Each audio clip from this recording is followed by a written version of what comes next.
the backyard had never looked better. I'd spent the whole morning trimming the hedges myself, clipping until my fingers ached, and I'd even convinced the neighbor's kid to mow the lawn for $20. String lights crisscrossed above the patio, and the folding tables I'd borrowed from the church hall were covered in navy blue tablecloths. A small banner hung above the grill, "Happy Birthday. 45. I still wasn't used to saying it out loud. I set out the last platter of cheese and crackers, adjusting the angle so the cheddar cubes didn't look so lopsided.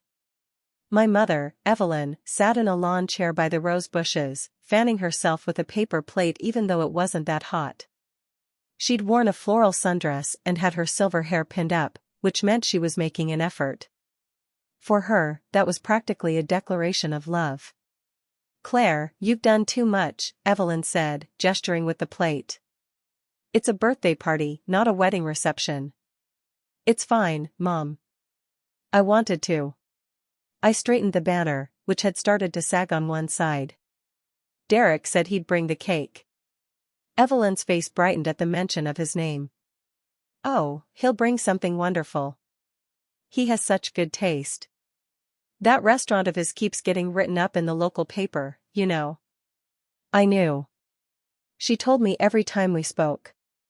I poured myself a glass of lemonade and tried not to let the familiar ache settle in my chest. Derek Morrison, younger brother, restaurateur, golden child. He was 39 now, still single, still charming, still the one who could do no wrong in our mother's eyes. I'd spent my whole life being the reliable one, the steady one, the one who showed up early and stayed late. And Derek spent his whole life being adored. The gate creaked open. Lena Cortez stepped through first, carrying a foil-wrapped dish and looking slightly out of place in her denim jacket and sneakers. She was 23, with dark curly hair she kept tucking behind her ears, and she had the kind of nervous energy that made me want to offer her a drink immediately. "Hi, Claire," she said, holding out the dish. "I made enchiladas. I hope that's okay. The recipe is my grandmother's. She's from Guadalajara." "Lena, you didn't have to bring anything." I took the dish and set it on the table. "But I'm glad you did. Let me introduce you to my mother." Evelyn gave Lena a polite but distant smile. I'd told Mom that Lena was a friend from a financial workshop I'd been attending, which was technically true. I hadn't told her that the workshop was for identity theft victims. I hadn't told her about the 7 credit cards I didn't know existed, the 2 personal loans taken out in my name, or the foreclosure notice I'd found tucked behind my mail 3 weeks ago. That wasn't birthday party conversation. "It's nice to meet you, Mrs. Morrison," Lena said, shaking Evelyn's hand with both of hers. "You too, dear. Are you from around here?" "I live in Evanston now. I moved here after graduation. I'm still looking for full-time work." Evelyn nodded, satisfied by the answer. "Well, Claire can always use more friends. She spends too much time alone with her spreadsheets." I forced a smile and took another sip of lemonade. The next hour passed in a blur of arrivals and small talk. Mark Everett showed up at 2:30, exactly when he'd said he would, carrying a bouquet of sunflowers and a bottle of wine I recognized as the expensive kind. He was 62, with silver at his temples and a quiet way of moving through a room that made people feel like they didn't have to perform. We'd met at the public library 6 months ago, when I'd gone to return an overdue book and ended up talking to him for an hour about the biography section. He'd retired from the library system last year, but he still spent 3 days a week there volunteering. "Happy birthday, Claire." He handed me the flowers and kissed my cheek. "I hope you're not mad about the wine. I know you said not to go overboard." "I said not to go overboard on the guest list. The wine is very welcome." His eyes crinkled when he smiled. "Smart phrasing. I'll remember that." I introduced him to Evelyn, who immediately launched into a series of questions about his retirement, his marriage history, and whether he owned his own home. Mark handled it with the grace of someone who'd been interviewed by tougher audiences, and by the time Evelyn was satisfied, the backyard had filled with a dozen more people from my book club, a few neighbors, and a woman from the church who brought a fruit salad so large it took 2 hands to carry. I kept glancing at the gate, waiting for Derek. He said he'd be here by 3, I told Lena, who had settled at the edge of the patio with a plate of enchiladas. He probably got held up at the restaurant. Lena gave me a look I couldn't quite read. You two seem close. We're family. You know how it is.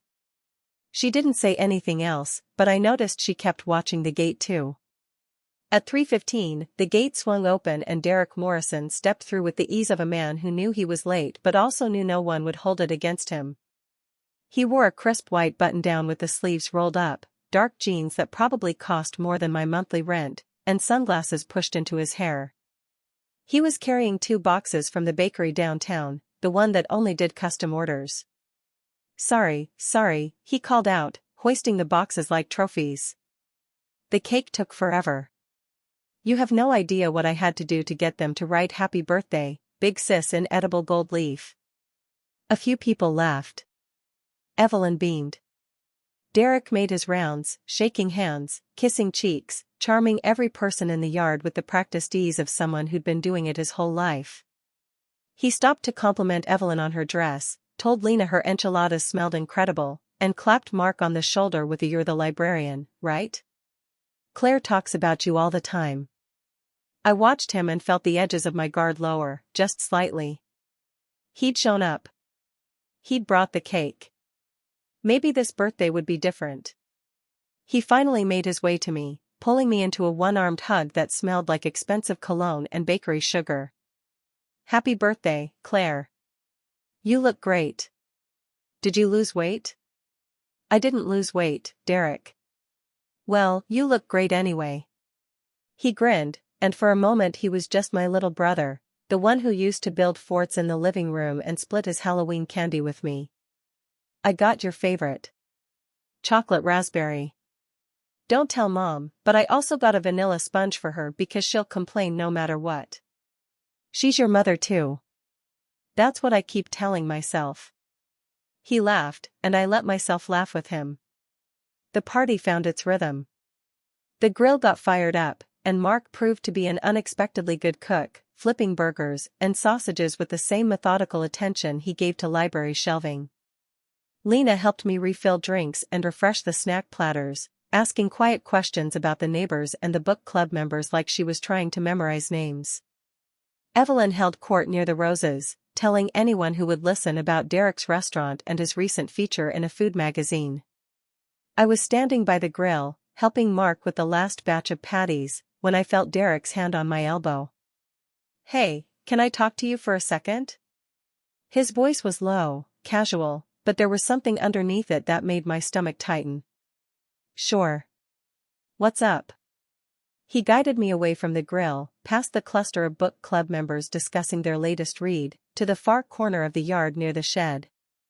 The string lights didn't reach here, and the afternoon sun cast long shadows across the grass.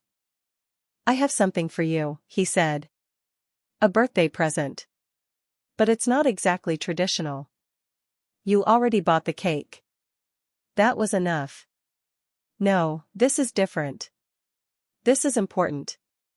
He reached into his back pocket and pulled out a folded envelope, the kind you'd use for a formal letter. I want you to open it now. I took the envelope, feeling the weight of it. Not light, not heavy. What is it? Just open it. I unfolded the flap and pulled out a stack of papers. The first page was a letter, typed on official letterhead. I scanned the first few lines and felt the blood drain from my face. It was a notice of default. For a loan I never took out. For a business I never owned. My hand started shaking. What is this, Derek? Keep reading. His voice had changed.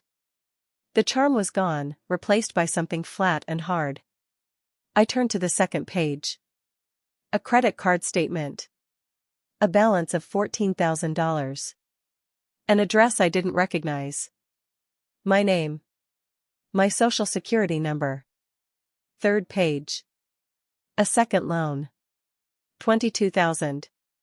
Fourth page. A third credit card. 31,000 in charges I'd never made. Restaurant supply companies. Wholesale food distributors. Kitchen equipment. I looked up at him, and the world had gone very quiet. I could hear my own heartbeat in my ears. Did you do this? Derek smiled, and it was the worst smile I'd ever seen, because there was nothing in it that I recognized. I needed capital, Claire. The restaurant almost went under last year. You don't know what that's like.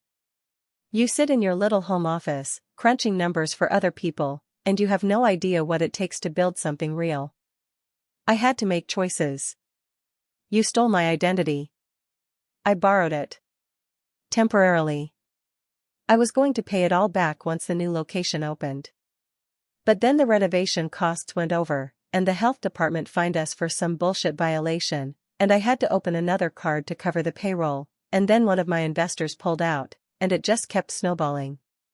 He said it like he was describing traffic, not theft. This is the total. Everything I've taken out in your name over the last 12 years. 12 years. I looked down at the stack of papers. It was thicker than I'd realized. Page after page. Statement after statement. Loan after loan. How much? My voice came out thin. Including interest and late fees? About 270,000. The number hit me like a physical blow. I staggered back a step, and my shoulder hit the side of the shed. The papers fluttered in my hands. $270,000. Like I said, I was going to pay it back. But things got complicated. He shrugged, and I wanted to scream at how casual it looked. And then you started getting notices at your house, and I knew you'd find out eventually. So I figured I'd tell you myself. On your birthday. That way you'd have to hear me out. That way I'd have an audience. That too. I looked past him, at the backyard full of people who had no idea what was happening in the shadow of the shed. Evelyn was laughing at something one of the book club members said. Mark was flipping burgers. Lena was refilling her lemonade. You ruined my life, I said quietly. I didn't ruin it. I borrowed from it. There's a difference. They're going to take my house, Derek. I got a foreclosure notice. I don't know how to fix it. I can help you fix it. That's what I'm trying to do. He stepped closer, and his voice dropped to a conspiratorial hush. There's a way out of this. I have a plan. But I need you to trust me. I need you to say nothing to anyone. No lawyers, no cops, no nothing. Just give me 6 months, and I'll make it right. 6 months. I'd heard that before. You've had 12 years. And I'm asking for 6 more months. The papers trembled in my hand, the edges sharp against my palm. Derek stood across from me, his posture slack with false ease, but I could see the tension in his jaw, the way his fingers twitched at his sides. The party hummed behind us, laughter, clinking glasses, the faint sizzle of the grill, but it felt like sound from another world. 6 months, I said. My voice came out flat, hollow. You want me to give you 6 months? Based on what, exactly? A plan you won't describe? A promise from a man who's been lying to me for 12 years? Derek exhaled slowly, running a hand through his hair. I know how it sounds. I know. But I've got an investor lined up for the restaurant. A real one. He's been looking at the books, and he likes what he sees. Once we close the deal, I'll have enough to wipe out everything, your cards, the loans, all of it. I just need time to finish the paperwork. An investor. I laughed, but there was no humor in it. You're asking me to bet my house on an investor who hasn't signed anything. On your word. It's not a bet. It's a sure thing. I've been working on this for months. He took a step closer, and I caught the scent of his cologne, something expensive, the same brand he'd worn since high school. Claire, I know I don't deserve your trust. But I'm asking for one last chance. Give me until the end of the year.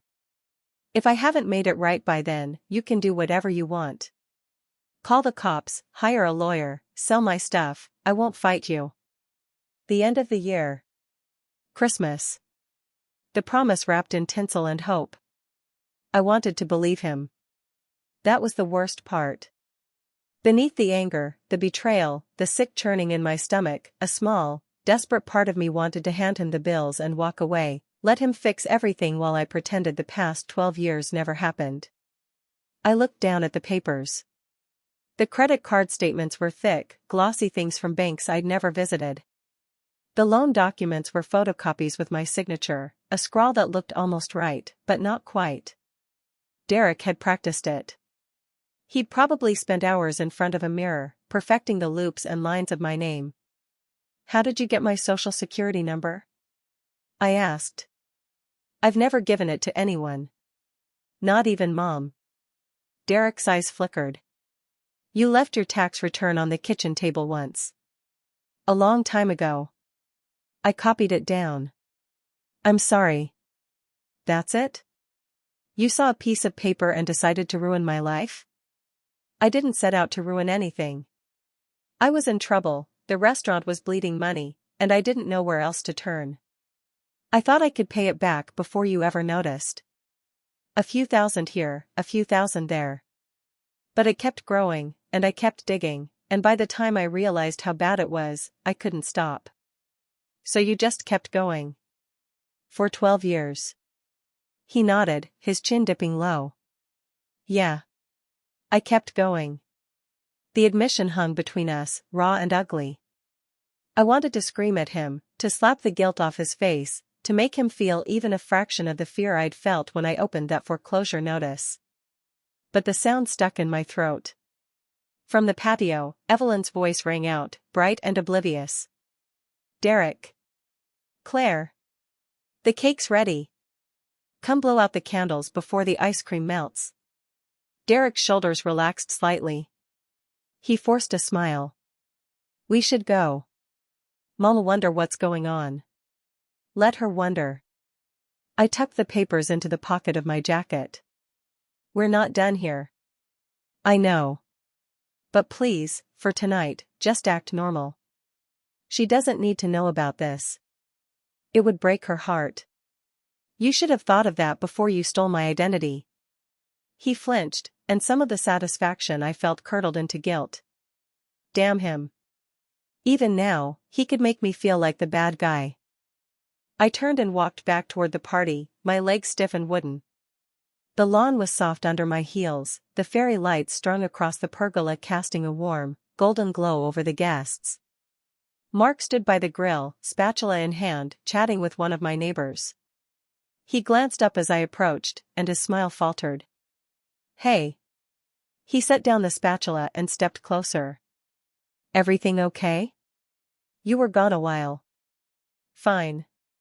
The word came out too fast. Just needed some air. Mark's eyes narrowed.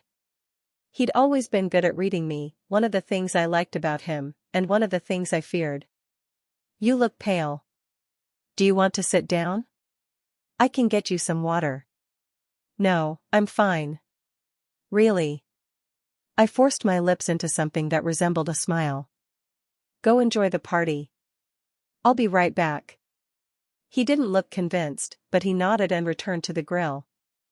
I watched him flip a burger, the steam rising in a white plume.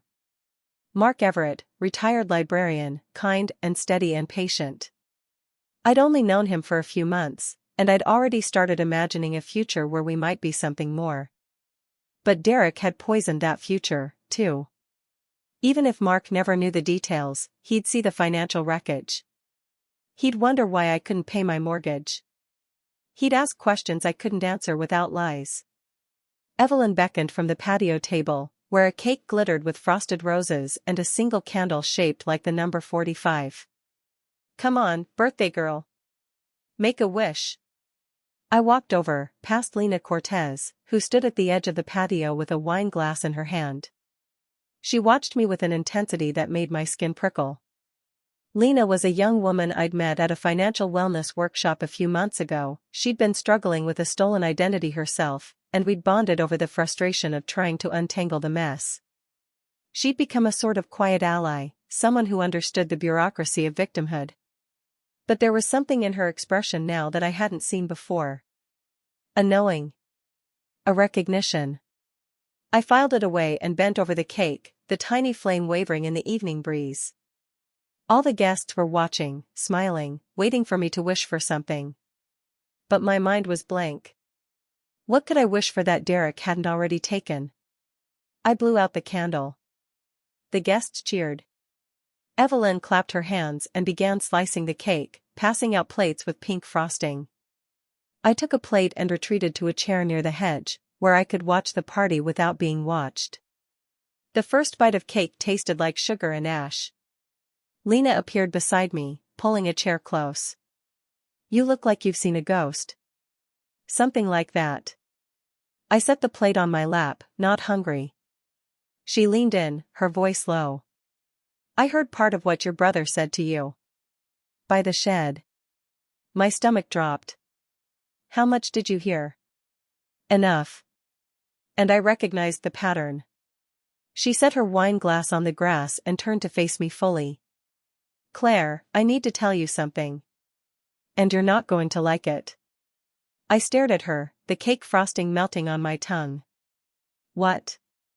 2 years ago, I met Derek at a restaurant networking event. He was charming, funny, full of big plans. I was fresh out of college, working as a waitress, trying to save money for grad school. He offered to help me with my credit score, said he knew a guy who could fix mistakes on my report.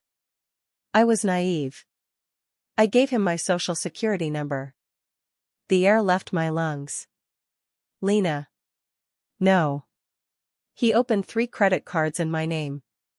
Maxed them out. "I only found out when a collection agency called my mother's house." Lena's voice was flat, stripped of emotion, as if she'd told the story 100 times. I confronted him, and he gave me the same speech: give him 6 months, he had a plan, he'd make it right. I believed him. I waited.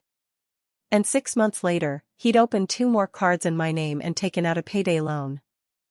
I gripped the edge of my chair. "He did this to you, too." "He did." And when I threatened to go to the police, he showed up at my apartment with a sob story about our mother, your mother, I guess, saying she was sick, that the stress would kill her if I pressed charges. Lena shook her head slowly. I backed off. I let it slide. And you know what happened? He never paid a dime. I'm still making payments on those cards. I'm still cleaning up the mess. The cake plate wobbled on my knee. I set it on the ground before it could fall. He told me he'd stop. He promised he had a plan. They all have plans. Plans that involve you waiting, hoping, and him doing exactly what he's always done. Lena reached into her pocket and pulled out a crumpled receipt.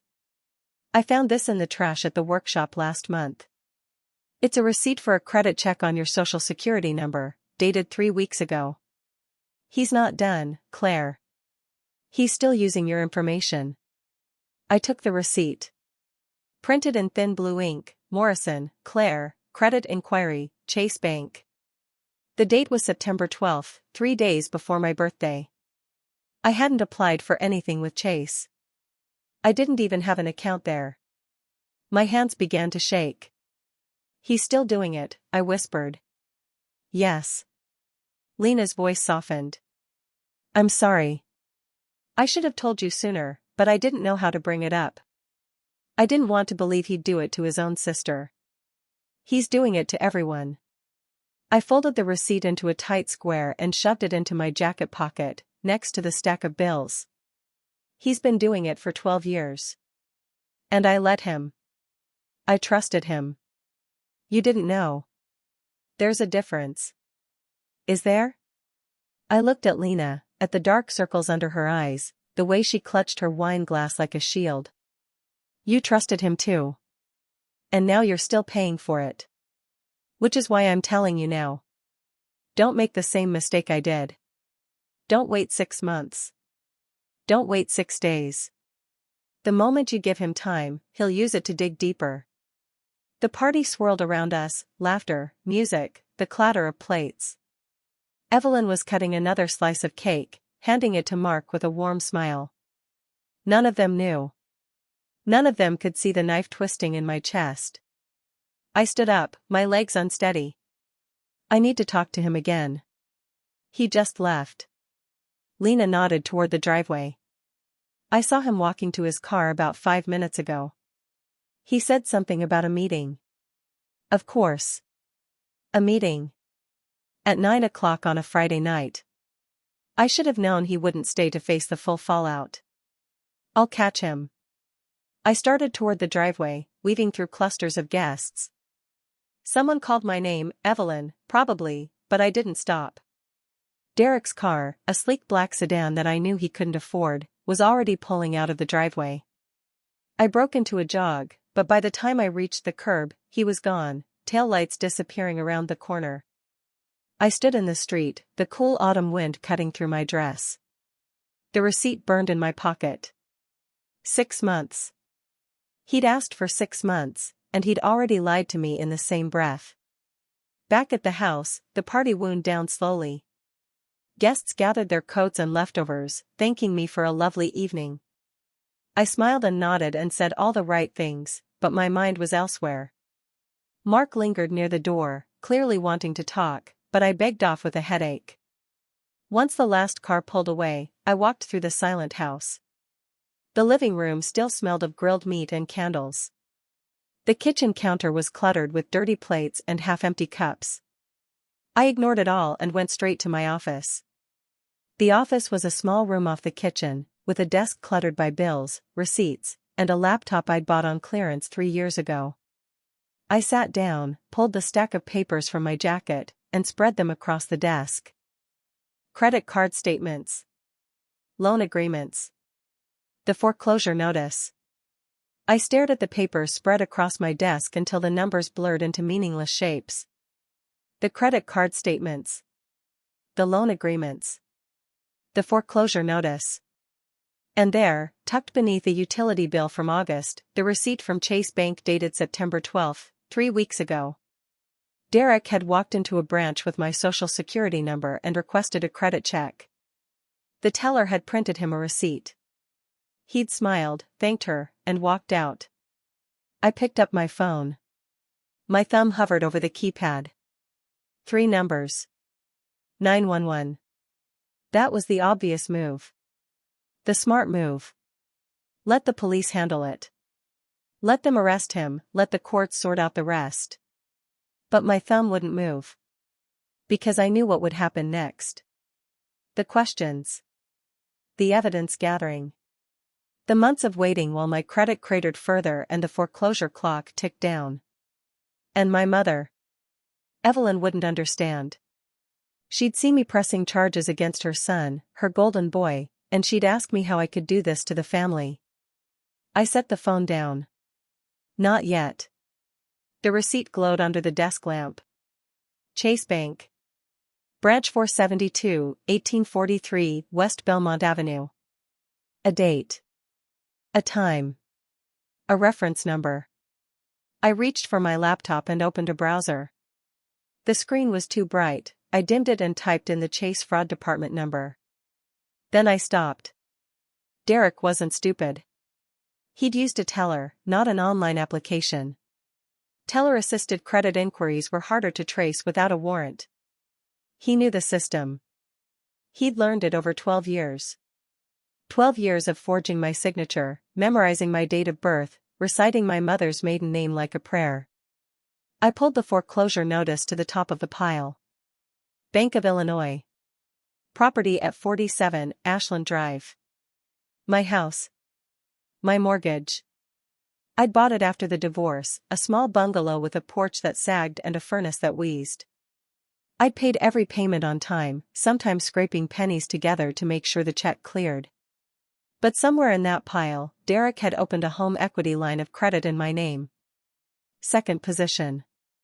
The bank had sent me a letter 2 weeks ago, failure to pay, balance due in full, property subject to foreclosure.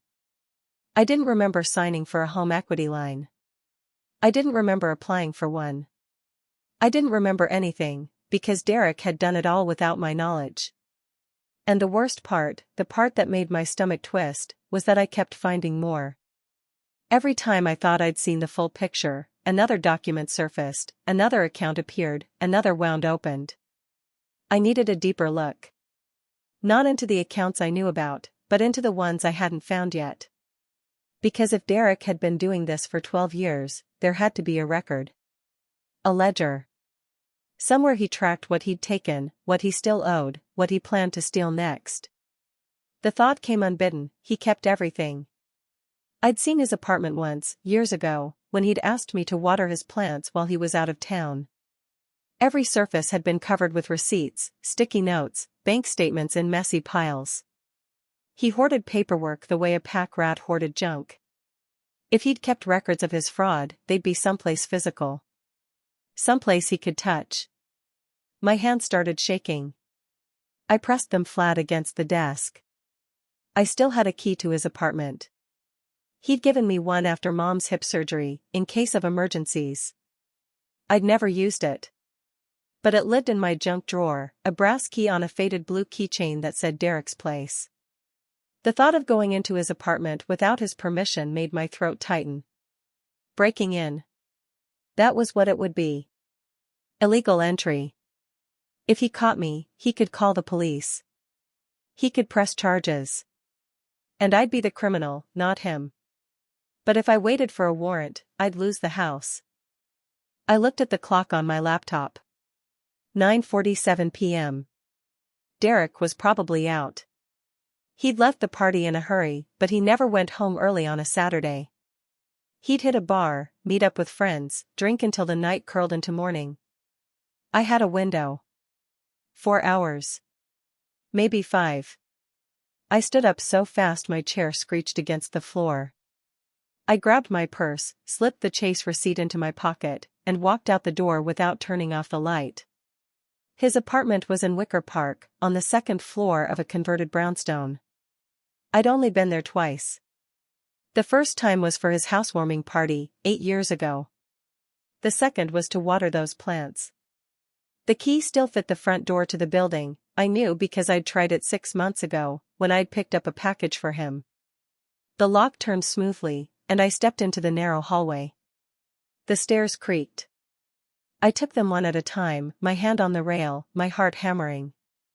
At the top of the stairs, a single door with the number 2B. I slipped the key into the deadbolt. It clicked. I turned the knob. The door swung open. Inside, the lights were off.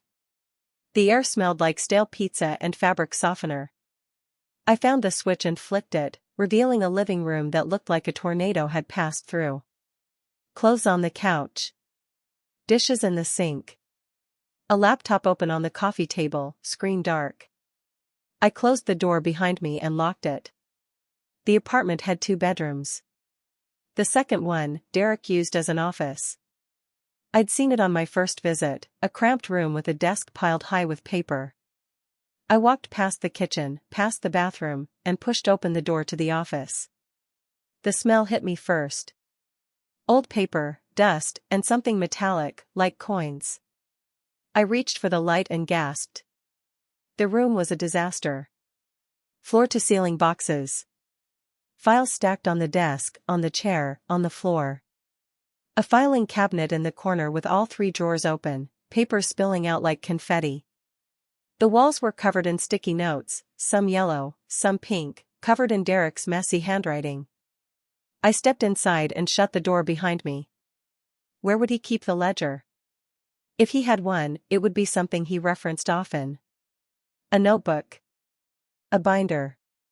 Something he could grab quickly if he needed to check a number. I scanned the room. The filing cabinet was the most obvious spot. I knelt down and pulled open the top drawer. Utility bills. Credit card offers. Catalogs. I flipped through the files. Nothing useful.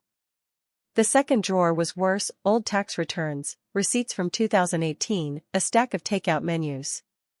I was about to try the third drawer when my eye caught something on the desk. A black composition notebook, tucked beneath a pile of unopened mail. I reached for it, my fingers brushing against the worn cover. I pulled it free and opened it. The first page was dated 12 years ago. September 2012. I sat down on the floor, the notebook in my lap, and began to read. September 14, 2012. Open Chase Freedom Card. Limit $3,000. CL approved over phone. Used her SSN and DOB. Address changed to my mailbox. I recognized the handwriting. Derek's slanted cursive, the way he looped his Y's and dotted his I's with a circle. He'd been proud of this. Almost clinical in his notes. I flipped the page. October 2, 2012. Used Chase card at Best Buy. $1,200. TV for apartment. Look into balance transfer options. The entries continued. Every 3 or 4 weeks, a new note. Sometimes just a line. Sometimes a full paragraph. He tracked the cards he opened, the limits he hit, the payments he made, minimum payments, just enough to keep the accounts alive. December 2012, transferred balance to new Capone card. $3,500. CL on Capone, $4,000. Resets grace period.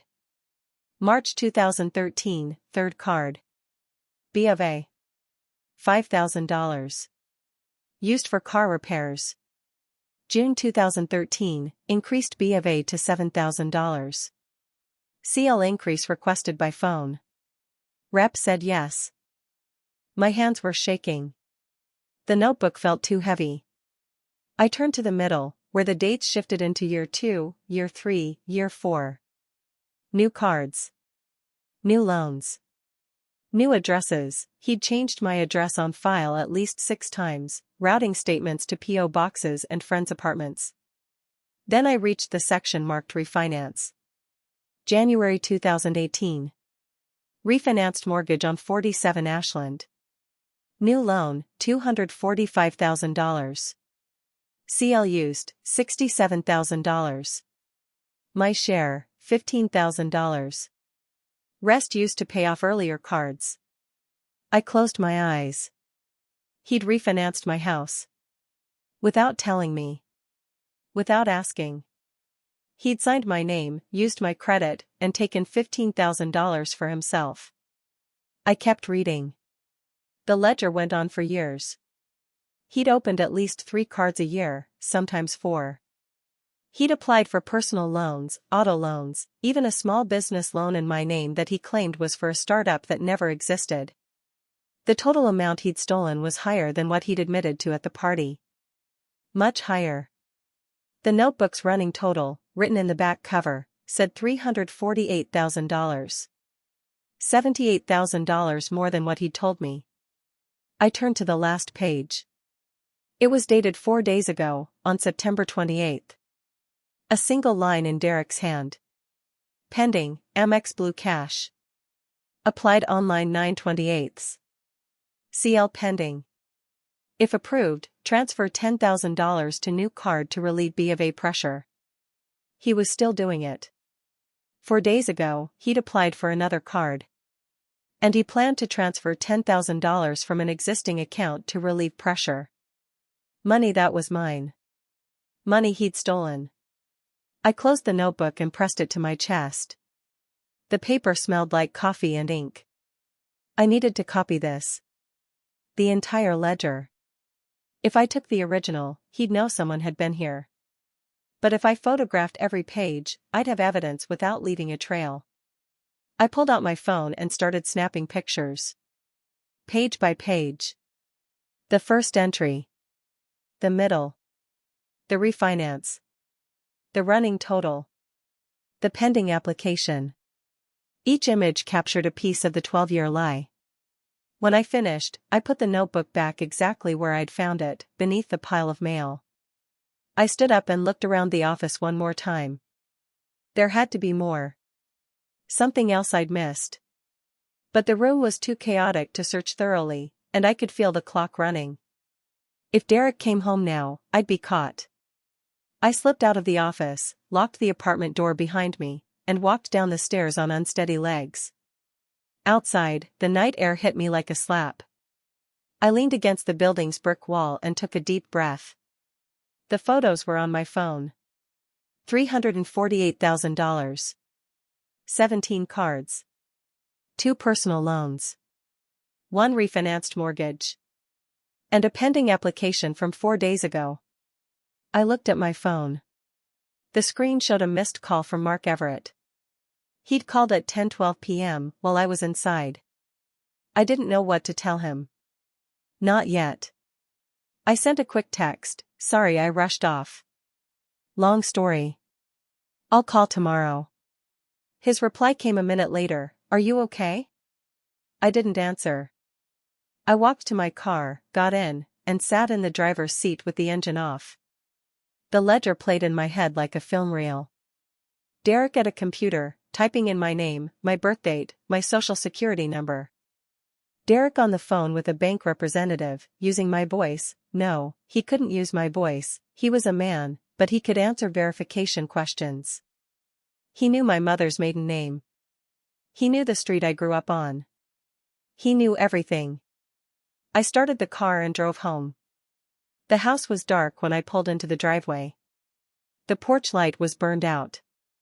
I'd meant to replace it a week ago, but the foreclosure notice had derailed everything. I unlocked the front door and stepped inside. The kitchen light was on. My mother stood by the sink, a cup of tea in her hands. "Mom." My voice came out flat, hollow. "What are you doing here?" She turned, and the movement was slow, deliberate.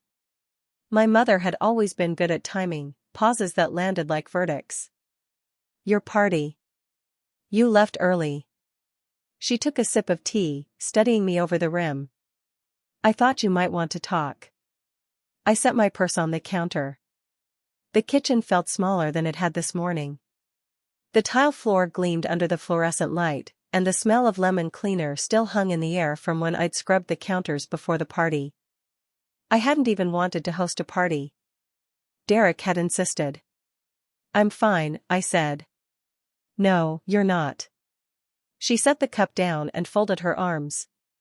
"You ran out of your own birthday party like you'd seen a ghost. Mark tried to cover for you, said you had a headache. But I've been your mother for 45 years. I know what a headache looks like, and that wasn't it." I pulled out a chair and sat. My legs felt like they belonged to someone else, rubber bands stretched too thin. The weight of the night pressed down on me, Derek's confession, the $27,000 in debt, the Chase Bank receipt still folded in my pocket, sharp against my thigh. "Can we sit down?" I asked. "Claire." "Please, Mom." "Sit." She hesitated. That small hesitation told me everything. She already sensed something was wrong, and she was deciding how much she wanted to know. My mother was a master of selective ignorance.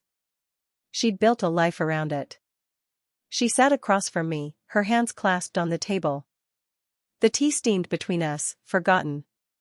"It's Derek," I said. Her face tightened. Not surprise. Wariness. "What did he do now?" "Did you know he's been using my social security number for 12 years? The words landed like stones in still water. She blinked once, twice. "That doesn't sound like Derek." "Mom. He told me himself. Tonight. In the backyard." She shook her head slowly, the motion almost mechanical. "He wouldn't, there must be a misunderstanding. Derek's had his struggles, but he's not a criminal. He's your brother."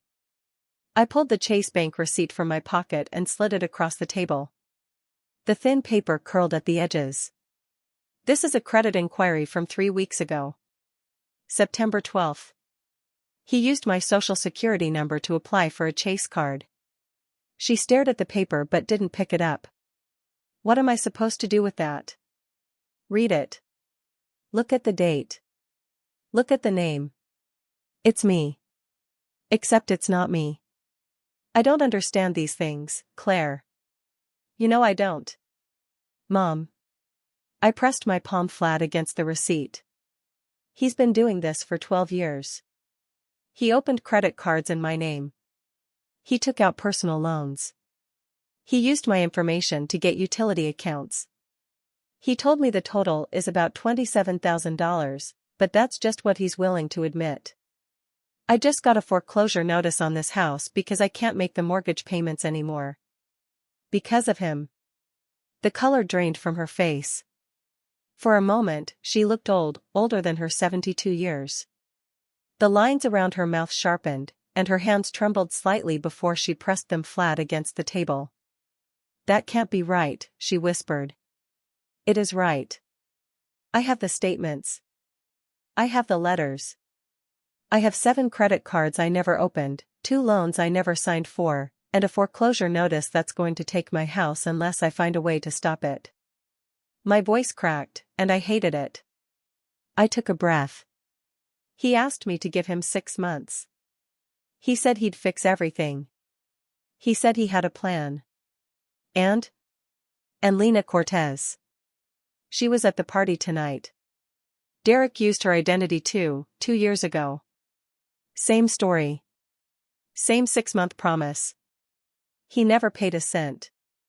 She's still paying off the debt. My mother's eyes widened. Lena? The young woman with the dark hair?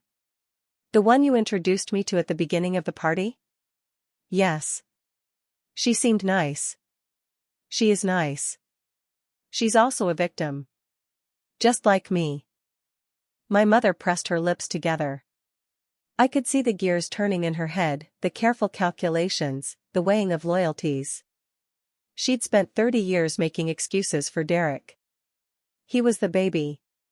He was sensitive. He'd had a rough patch. He just needed a little more time to get on his feet. Mom. I need you to hear me. I'm not asking you to pick sides. I'm asking you to believe me. She looked at the receipt again, then at me.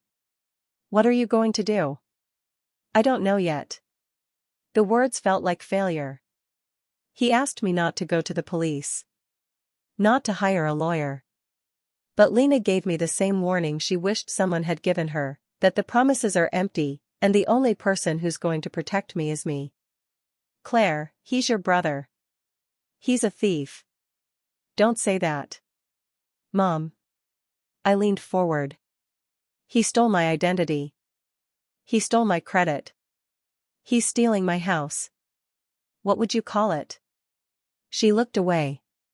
Her jaw worked, the muscles tensing under her skin. There has to be another way. Family doesn't. Family doesn't what? Family doesn't destroy each other? I laughed, and it came out bitter, ugly. He's been destroying me for 12 years. I just didn't know it. Claire. I'm going to bed. I stood up, and the chair scraped against the floor. You can stay if you want. The guest room's made up. But I can't do this tonight. I can't sit here and watch you defend him. I'm not defending him. You're not defending him. She flinched. I saw it, the small recoil. Part of me wanted to apologize, to take it back. But the larger part, the part that had spent 3 hours at my own birthday party learning that my life was built on a foundation of lies, that part held firm. I'll make a list tomorrow, I said. Every account I can find. Every debt he opened. I'm going to start putting pieces together. What then? I don't know, Mom. But I'm not giving him 6 months. He's had 12 years. I walked out of the kitchen. My footsteps echoed in the hallway, the sound too loud in the quiet house. The guest room door opened and closed behind me, soft and final. I lay on my bed staring at the ceiling. The fan blades turned slowly, cutting the dark air. My phone buzzed on the nightstand. Mark, hey. You okay? I typed, not really. But I will be. Mark, let me know if you need anything. I mean it. I set the phone down and closed my eyes. But sleep didn't come. The numbers danced behind my eyelids: 27,000, 7 credit cards, 12 years, 1 promise. The math didn't add up. It never had. Morning came gray and cold. I woke at 6, before the alarm, before the sun had fully decided to show up. My body ached like I'd run a marathon in my sleep. I showered, dressed, and walked into the kitchen. My mother was already there. She stood at the stove, scrambling eggs. The smell of coffee filled the air. "Sit down," she said. "Eat." "Mom." "Sit. Eat. We can talk after." I sat. She slid a plate in front of me: eggs, toast, a slice of melon. The gesture was so normal, so familiar, that my throat tightened. She poured coffee into a mug and set it beside my plate. "The guest room is comfortable," she said. "I slept okay." "Good. You didn't sleep at all, did you?" "I slept." She gave me a look. The kind of look mothers give when they know you're lying but aren't going to call you on it. We ate in silence. The eggs were good. My mother had always been a good cook, even when everything else was falling apart. I chewed and swallowed and tried not to think about the foreclosure notice or the 7 credit cards or Derek's face when he told me he needed 6 more months. After breakfast, I cleared the plates and washed them in the sink. My mother sat at the table, her coffee growing cold. "What are you going to do today?" she asked. "Start building a case." I dried my hands.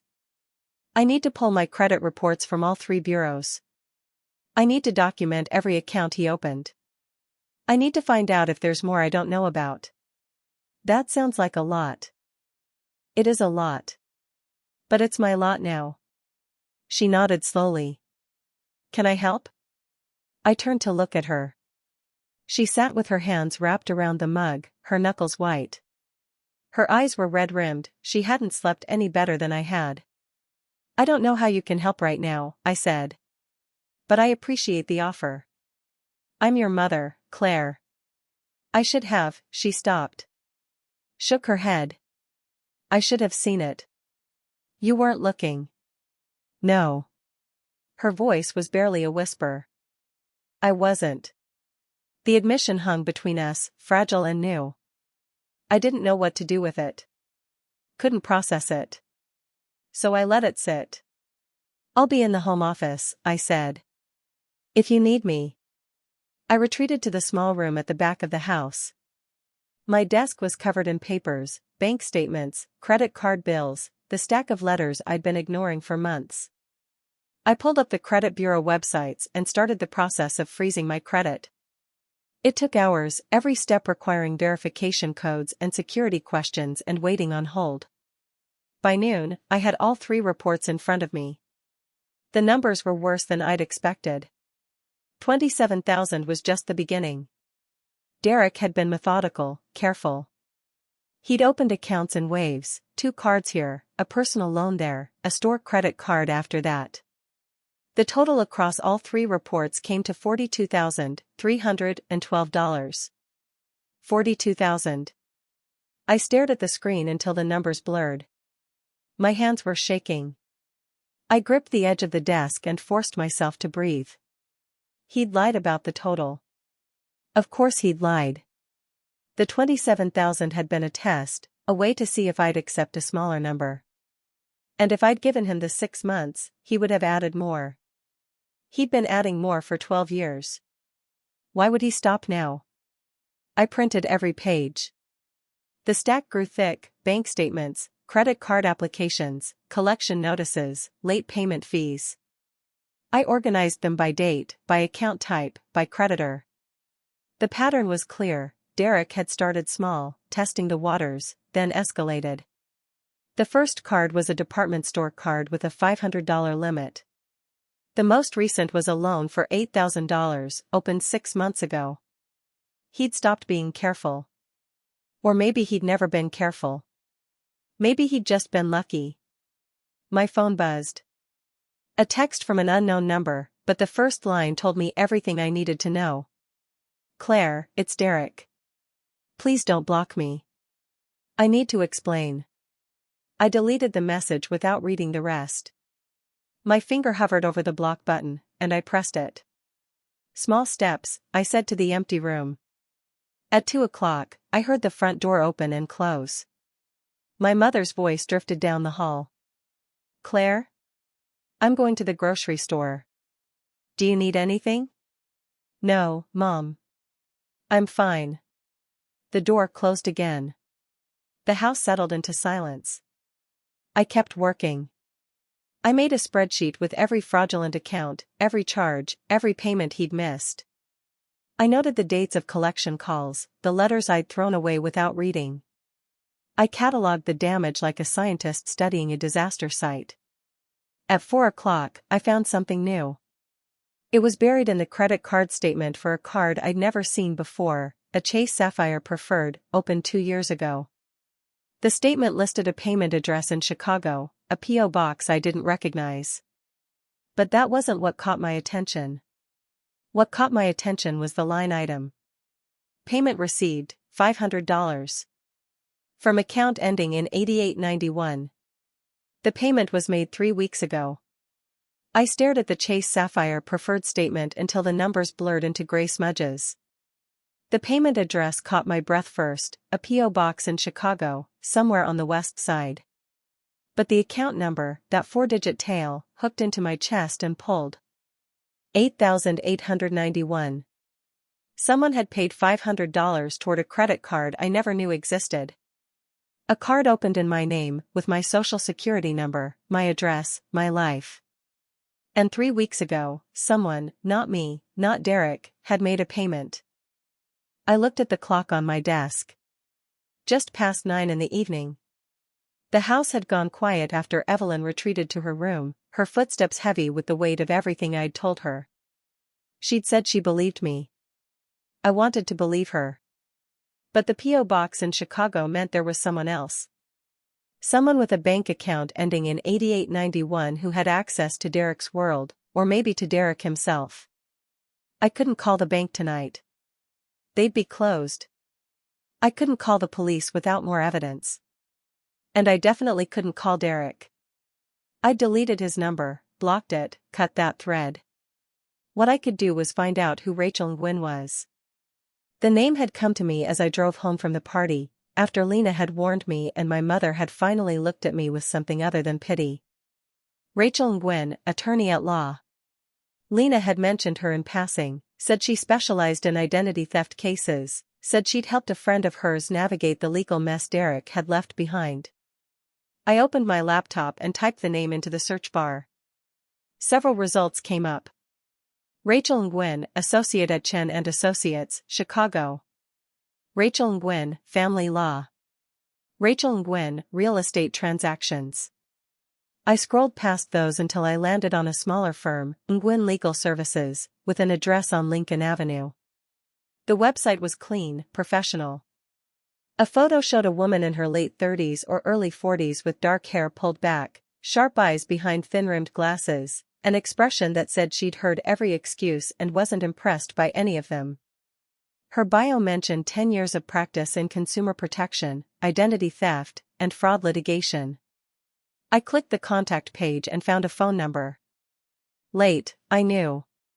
Nearly 9:30. But I couldn't wait until morning.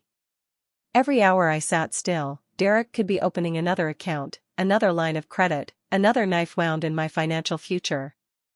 I reached for my phone, then stopped. Calling at this hour felt desperate.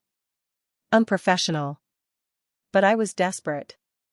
And being professional hadn't stopped Derek from ruining me. I dialed. The phone rang 3 times before a recorded message picked up. "You've reached Nguyen Legal Services. Our office hours are Monday through Friday, 9 to 5. If this is an emergency, please call." I hung up before the message finished. Of course. Normal businesses closed at normal hours. My disaster didn't keep their schedule. I set the phone down and looked back at the statement. The 8891 account. The P.O. box. The $500 that had flowed into Derek's fraud like water into a cracked hull. Who was on the other end of that account? I searched the account number, but of course it didn't turn up anything useful. Banks didn't publish account holder information in search engines. The P.O. box address I could try, but that would take time, maybe a trip to the post office, a request for box holder information that they might or might not honor. What I needed was a lawyer. Someone who could subpoena records, file motions, freeze assets. Someone who could turn my stack of evidence into something a judge would recognize as a crime. I needed Rachel Nguyen. The next morning, I woke before dawn. I'd slept in fits, my dreams filled with unfamiliar bank statements and faceless account holders who slipped away every time I tried to focus on their features. The coffee pot gurgled as I filled it, the sound too loud in the quiet kitchen. Evelyn's door was still closed. I called Nguyen Legal Services at exactly 9 o'clock. Nguyen Legal Services, this is Maria. How can I help you? I'd like to speak with Rachel Nguyen, please. About a case. Is this a new client inquiry? Yes. My name is Claire Morrison. I have a situation involving identity theft and fraud. One moment, please. The line went silent, then soft hold music played. I gripped the phone, my palm sweating against the plastic. The kitchen clock ticked. A full minute passed. 2. Then a new voice came on the line. Crisp, direct, no nonsense. This is Rachel Nguyen. Maria said you're calling about identity theft? Yes. My brother has been using my social security number to open credit cards and loans for the past 12 years. I just found out a few days ago. A pause. When she spoke again, her tone had sharpened, professional but with an edge of concern. I'm sorry to hear that. 12 years is a long time. How much debt are we talking about? He admitted to about $27,000. But after I pulled my credit reports, I found closer to $42,000. He admitted to it? Did he confess in writing? No. He told me at my birthday party. In person. There were witnesses, though. My mother was there, and a friend. The witnesses heard him admit it? My mother did. The friend heard part of it. That's something, but not as strong as a written admission. Have you filed a police report? Not yet. I'm still gathering evidence. I wanted to talk to a lawyer first. That's wise. Have you frozen your credit? Yes. I did that yesterday with all 3 bureaus. Good. That's the first step. Do you have any documents? Credit card statements, loan agreements, anything with his name or yours on it? I have a stack. 7 credit cards I didn't open, 2 personal loans, and a Chase Sapphire Preferred that I found last night. There's also a payment made to that card from an account I don't recognize. Account ending in 8891. The line went quiet again, but this time it wasn't hold music. She was thinking. Account ending in 8891. Do you know whose account that is? No. That's part of why I'm calling. I need help tracing it. I can do that. But first, I need to ask you a few questions to determine if I can take your case. Are you available for a consultation this afternoon? This afternoon? Yes. Absolutely. I have a slot at 2 o'clock. My office is at 3421, North Lincoln Avenue, Suite 200. Do you need the address? I have it. I looked up your website last night. Good. Bring everything you have. Every statement, every letter, every piece of paper related to these accounts. And if you have any correspondence from your brother, bring that too. I deleted his texts. That's fine. Bring what you have. We'll sort through it together. She gave me a few more instructions, then ended the call with a brisk "See you at 2." I hung up, my hand trembling slightly. For the first time in days, I felt like I was moving forward instead of treading water. Rachel Nguyen sounded competent, professional, like someone who wouldn't let Derek charm his way out of accountability. I spent the next 3 hours organizing my evidence. The dining room table became a war room. I spread out every statement I'd printed from the credit bureaus, every letter from collection agencies, every piece of paper that tied Derek Morrison to the crimes he'd committed against me. I made a timeline on a legal pad, starting 12 years ago with the first card he'd opened, a Capital One Visa with a $500 limit that had grown into a monster of interest and fees. I noted the patterns. He'd open a card, max it out, then open another to make minimum payments on the first. A classic pyramid scheme of fraud. He'd changed addresses on some accounts, my address, his address, a P.O. box I didn't recognize. He'd used my email for some, his own for others. The $88.91 payment stood out. $500, made on September 12, just 3 days before my birthday. The payment had arrived at a Chase Sapphire preferred account opened 2 years ago with a credit limit of $8,000. The balance on that card was $7,432. Someone was keeping that card active. Making payments. Keeping it from being shut down. Why? I thought about Derek's 6-month plan. The investors he'd mentioned. The restaurant he claimed to be running. What if the $88.91 account belonged to one of those investors? What if someone else was involved in the fraud, knowingly or not? The thought made my stomach turn. It was one thing to be betrayed by my brother.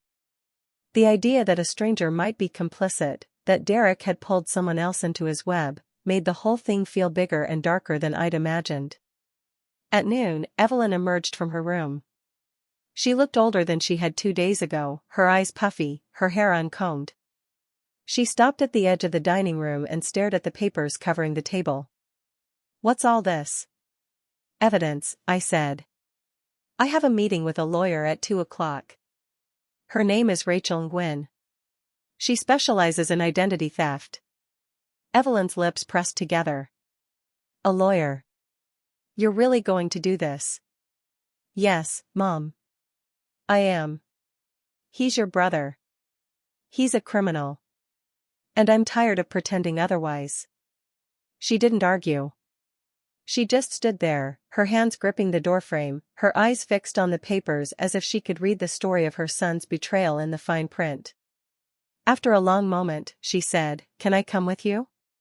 I looked at her. The question surprised me. "Are you sure? I should hear this. I should know what he did.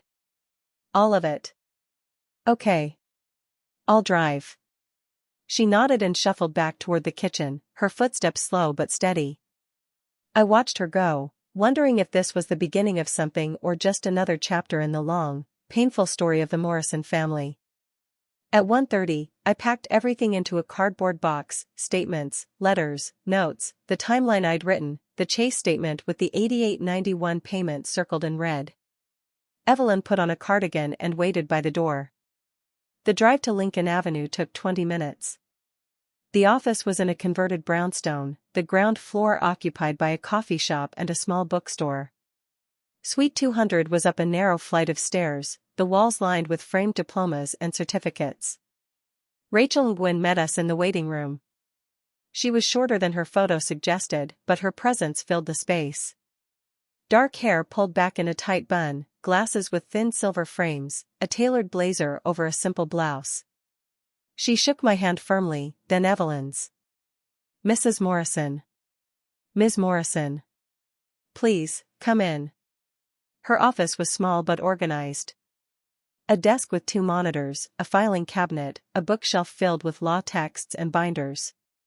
She gestured for us to sit in the 2 chairs facing her desk, then took her seat and folded her hands on the polished wood surface.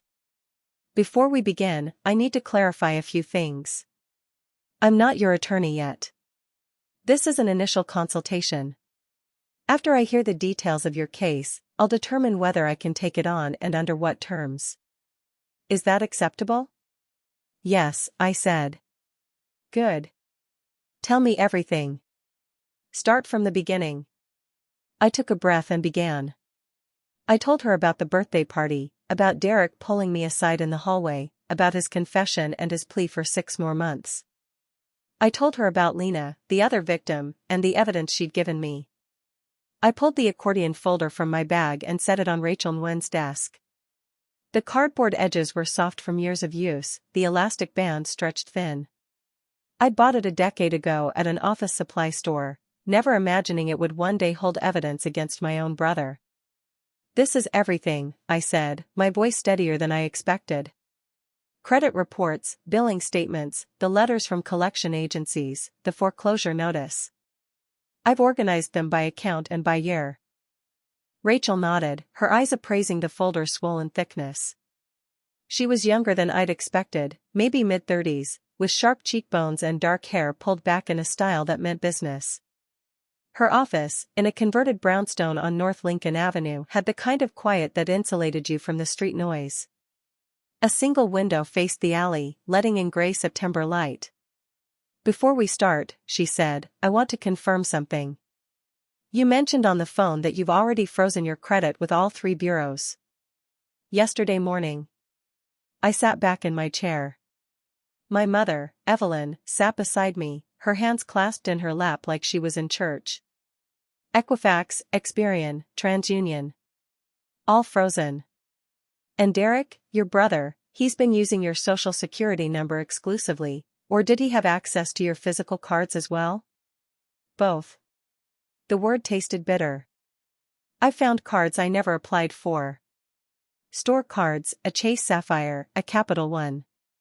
Some of them were opened years ago. A few are still active.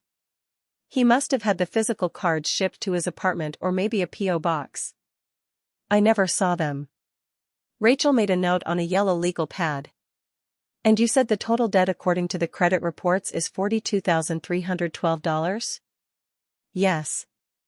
But Derek only admitted to $27,000. Interesting discrepancy."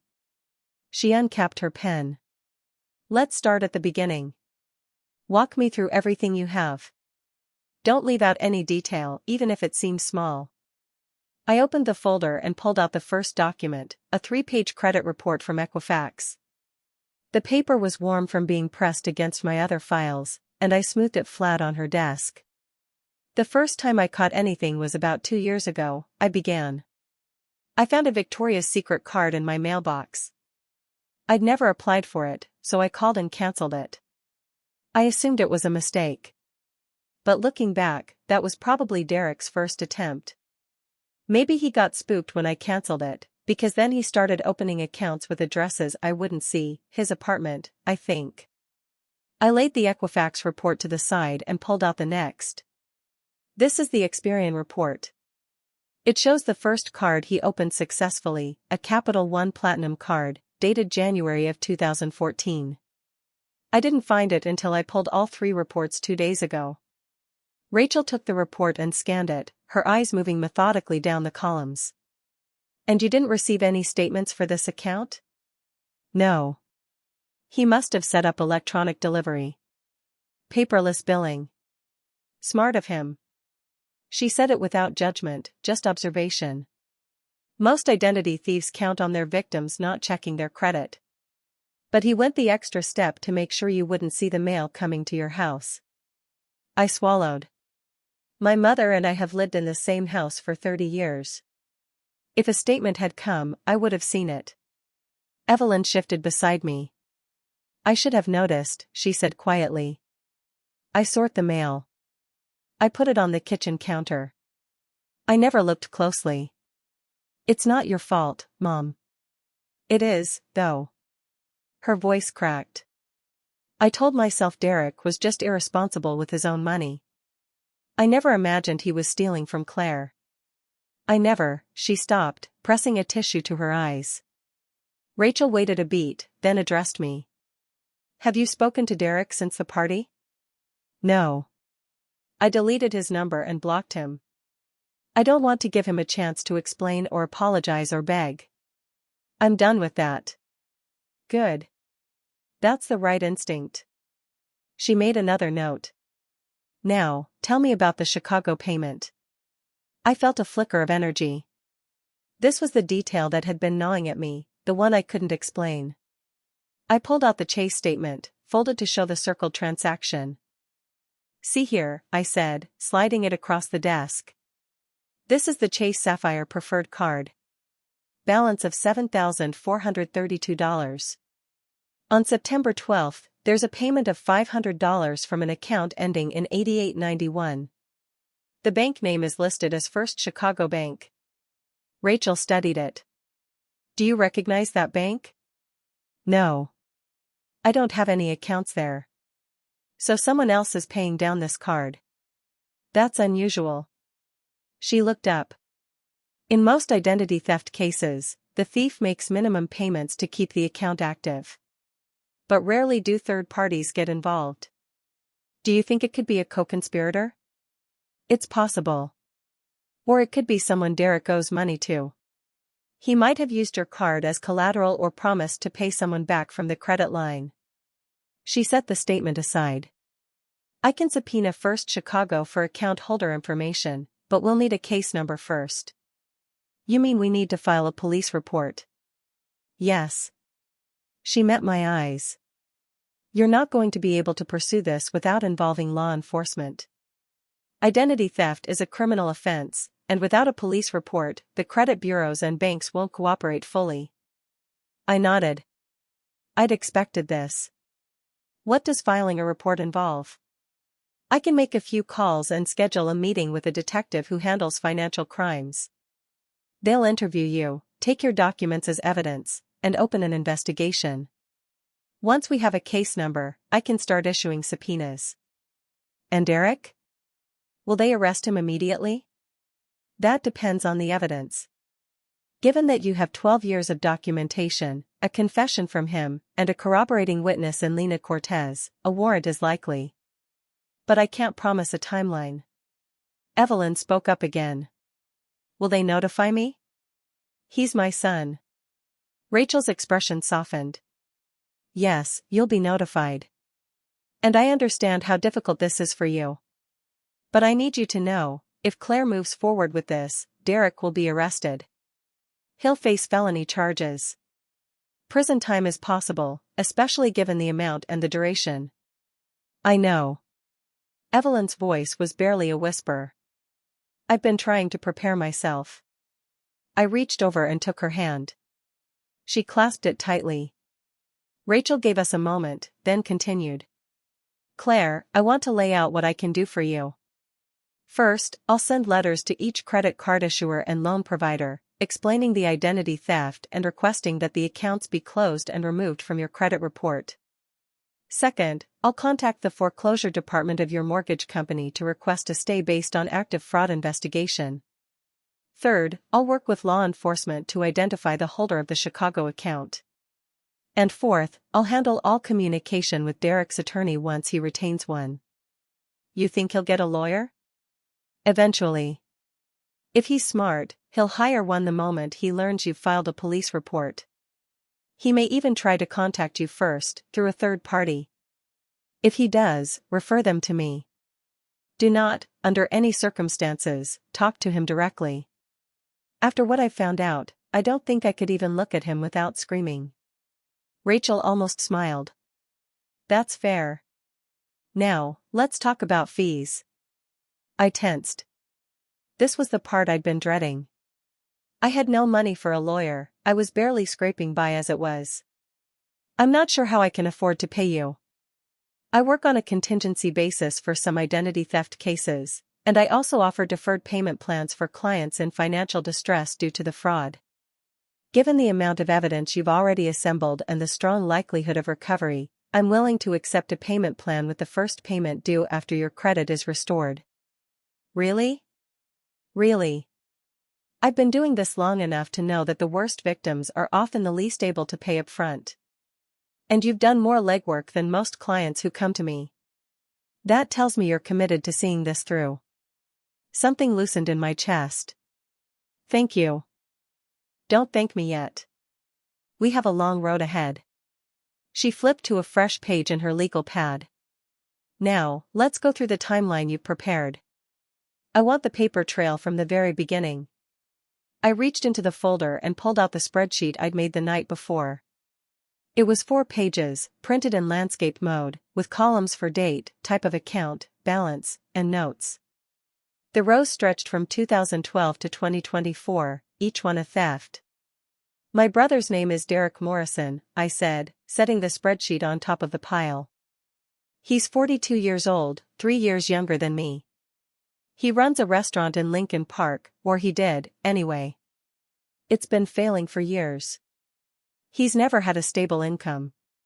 He used my social security number because our mother used it for years to file taxes, so he had access to it. Did you give him permission to use your social security number at any point? Never. I didn't even know he had it until he told me at my birthday party.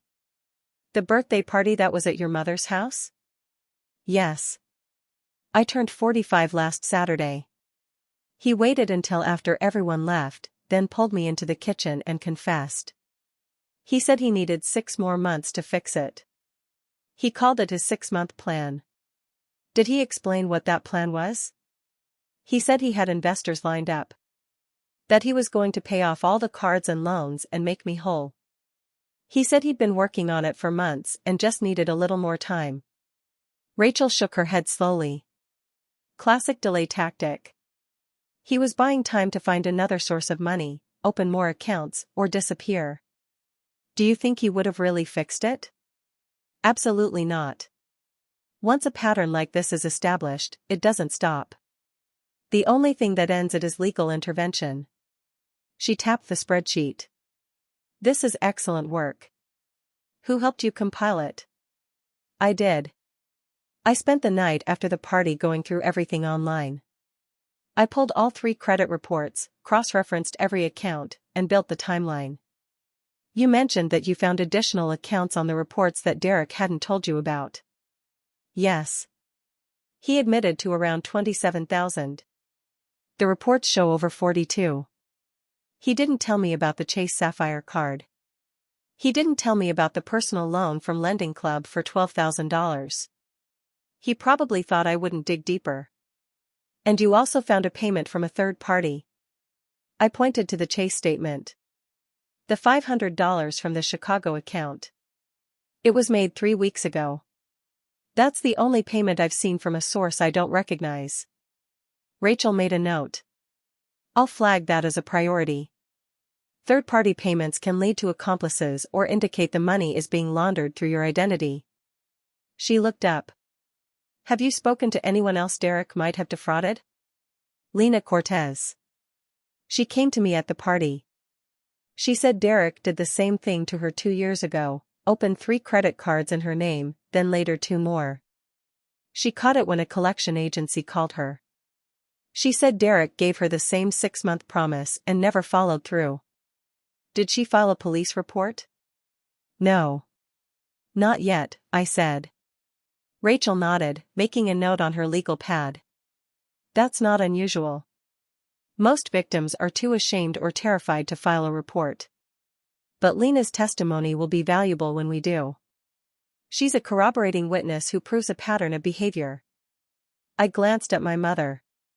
Evelyn sat rigid in the chair beside me, her hands folded in her lap, knuckles white. She hadn't spoken since Rachel had laid out the next steps. The weight of what we were doing pressed down on the small office, filling every corner. When do we go to the police? I asked. Tomorrow morning. I'll accompany you to the Evanston precinct. We'll file the report together, and I'll handle the initial interview with the detective. Rachel closed the folder containing my evidence. But Claire, I need you to understand something. Once we file that report, this becomes a criminal matter. The state's attorney will decide whether to prosecute. You won't be able to stop it, even if you change your mind. I won't change my mind. Good.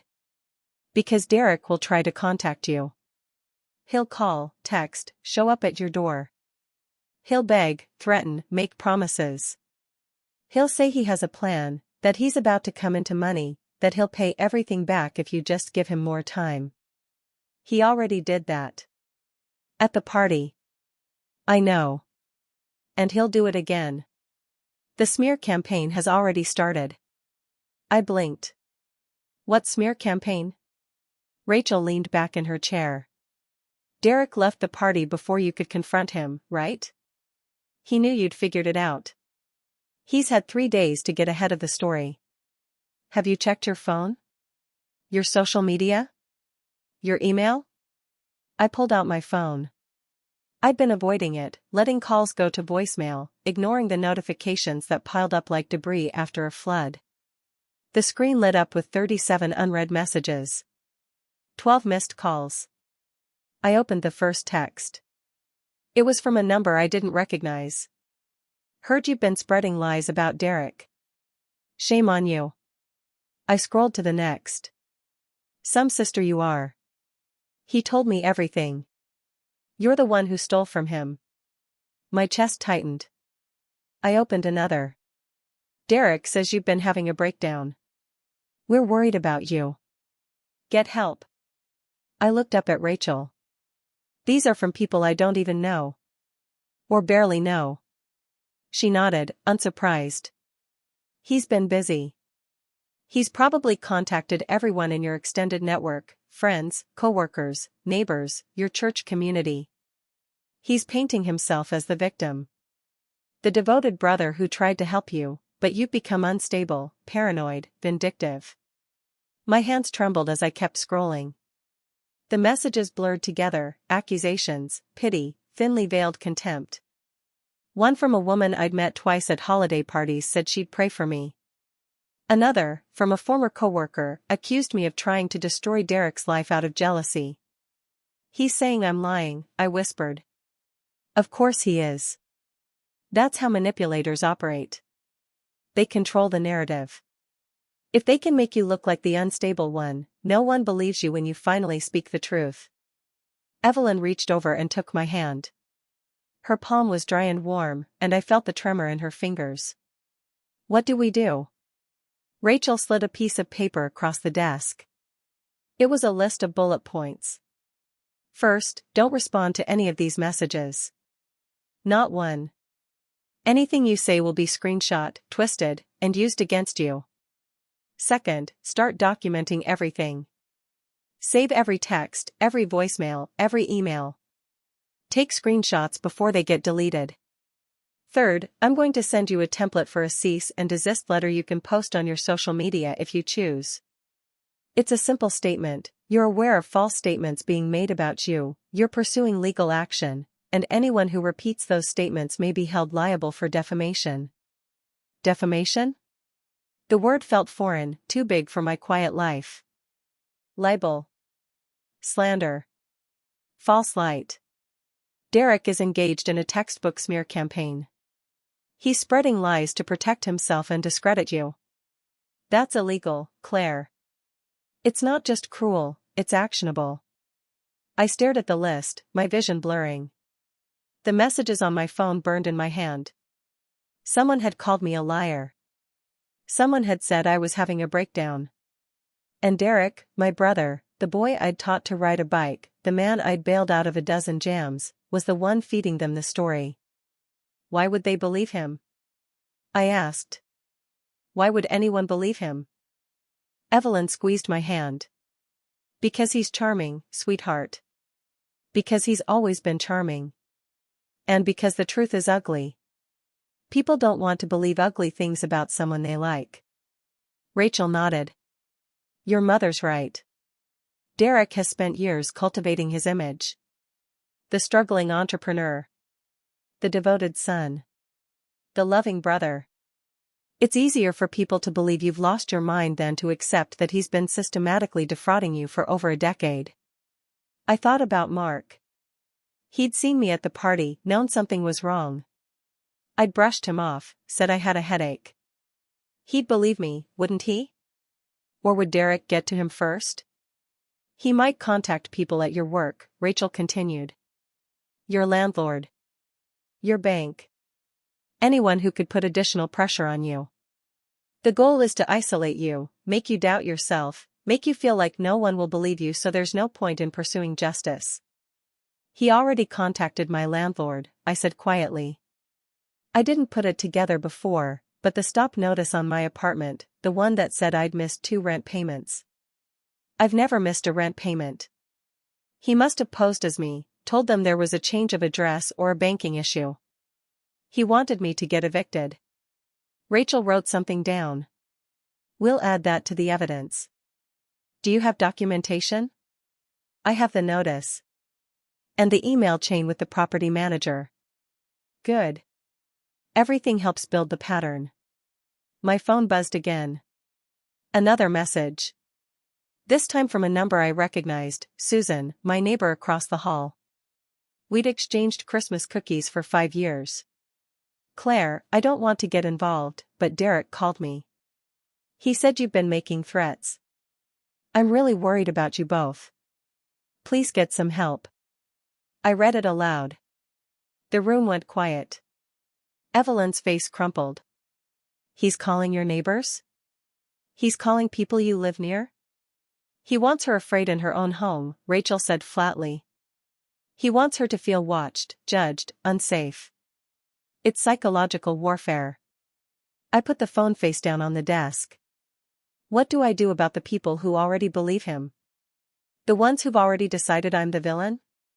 You can't change their minds right now. The only thing that will ultimately prove you're telling the truth is the paper trail.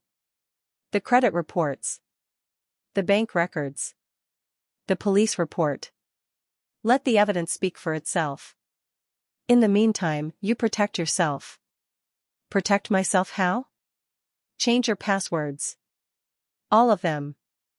Email, bank accounts, social media, utility bills, everything. Derek has your personal information. He could lock you out of your own accounts. Do it tonight.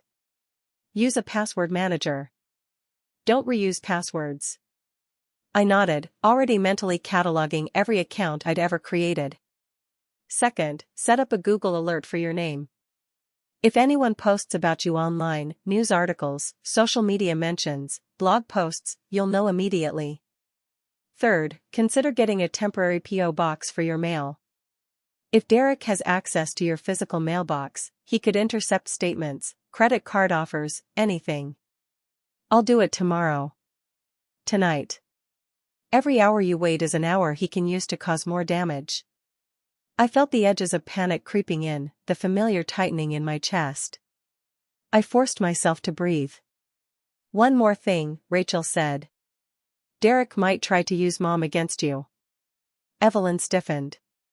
What do you mean? He'll call you. He'll cry. He'll tell you Claire is lying, that she's confused, that she's been under a lot of stress. He'll ask you to talk to her, to convince her to drop this. He'll play on your guilt, your love, your hope that this is all a misunderstanding. Evelyn's lips pressed into a thin line. He already tried. When I got home from the party, he'd left 3 messages. Said Claire was having a breakdown. Said she'd been acting strange for months. Said he was worried about her. What did you tell him? I didn't call him back. Her voice cracked. I didn't know what to say. I wanted to believe him. God help me, I wanted to believe him. Because the alternative, that my son is a criminal who destroyed his sister's life, was too much to bear. I reached for her other hand. Mom. She looked at me, tears spilling down her cheeks. I failed you. I should have seen it. I should have known. All those years, all those times you needed help and I told you to be patient, to give him another chance. I was his accomplice. I enabled him. No. You didn't know. I didn't want to know. That's worse. Rachel gave us a moment. Then she said, gently, Evelyn, you're here now. That matters. Claire needs you to be strong, not perfect. Evelyn wiped her eyes with the back of her hand. What do I do when he calls again? Don't argue with him. Don't justify. Just say you're aware of the situation and you're supporting Claire. Then hang up. Don't let him drag you into a debate. He'll try to triangulate, get you on his side, then use you to pressure Claire. Don't give him that leverage. I won't. She said it firmly, but I could hear the grief beneath the resolve. My phone buzzed again. I didn't pick it up. There's something else, I said. The Chase card. The one he applied for 3 weeks ago. Did it get approved? Am I on the hook for more debt I don't know about? Rachel opened a separate file. I ran a preliminary check this morning. The application was denied. Chase's fraud detection flagged the attempt. That's why there's only an inquiry on your report, not a new account. But it proves he was actively trying to open new credit in your name even after you'd already discovered the fraud. Relief, thin and cold, washed through me. So no new debt. Not from that application. But we need to assume he has other secondary documents he could use. A passport. A driver's license with your name and his photo. He's been doing this for 12 years. He's had time to build a complete alternate identity. How do I stop that? We'll file an identity theft report with the FTC. I'll give you the forms before you leave. With that report, you can get a fraud alert placed on your file for 7 years. Anyone trying to open credit in your name will have to verify your identity directly. You've already frozen your credit, which is good, but the fraud alert is an extra layer of protection. I nodded, trying to absorb it all. Then what? Then we wait for the police investigation. I'll be in contact with the detective assigned to your case. They'll subpoena bank records, credit card statements, any accounts Derek controlled. They'll look for the Chicago account, the one that made the payment on your card. If they can identify that account holder, we may have a co-conspirator. Or someone Derek owes money to, I said. Exactly. Someone who has leverage over him. Someone who's been paying down your debt to keep the fraud going. Evelyn shifted in her seat. Rachel, what are the chances they'll actually prosecute? I mean, he's her brother. The silence in Rachel's office stretched just long enough for me to hear my own pulse. The phone beneath my palm had stopped vibrating, but I could still feel the echo of each notification, another message, another lie, another person Derek had reached. Give it to me, Rachel said, extending her hand. I flipped the phone over and slid it across her desk. The screen was dark now, but I knew what waited there. A dozen messages. Maybe more. Neighbors, coworkers, the women from my book club, all of them reading Derek's version of events and wondering if there was truth in it. Rachel picked up the phone without looking at it. She set it face down beside her keyboard, then pushed a manila folder toward me. That's for later. Right now, I want you both to focus on what happens next. Evelyn's hand tightened around mine. Her palm felt warm, almost feverish. I glanced at her and saw the same look she'd worn when my father died, that hollow, determined expression of someone who had decided to keep moving because stopping meant breaking apart. We need to run the checklist, Rachel said. She pulled a yellow legal pad from her drawer and uncapped a pen. I'm going to walk you through every account, every password, every security question. We do it now, we do it together, and we don't stop until it's done. I nodded, but my mind was still stuck on the phone. On all those people Derek had contacted. On the version of me he was painting, a woman unraveling, lashing out, inventing conspiracies. Claire. I blinked. Rachel was watching me with that steady, unflinching gaze of hers. He wants you distracted. He wants you panicking, calling everyone to defend yourself, making it worse. Don't give him that. I know, I said. The words came out thinner than I intended. Then let's start. She flipped the pad open. First, your email account. The one you use for banking and bills. It's claire.morrison@gmail.com, I said. Password? I hesitated.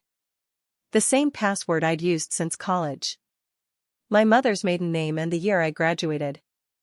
It's not secure, Rachel said, not a question. No. Good. We're changing it. New password, new recovery questions, two-factor authentication enabled. Same for every account tied to that email. Evelyn leaned forward. How long will that take? If we're efficient? A few hours. Rachel pulled her laptop closer. Claire, I need you to log into your email right now. We'll start there and work through a list I prepared. I reached for my phone, then stopped. It's still on the table. Rachel picked it up and handed it to me. Don't read the messages. Just log in. I unlocked the screen. The notification badge showed 14 unread texts and 11 voicemails. I refused to look at any of them, opening Gmail instead.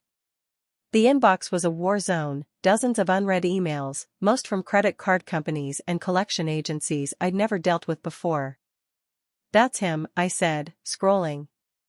He's been using this address for everything. Don't click any links in those emails, Rachel said. Screenshots only. We'll add them to the evidence file later. Right now, just change the password. I navigated to the security settings.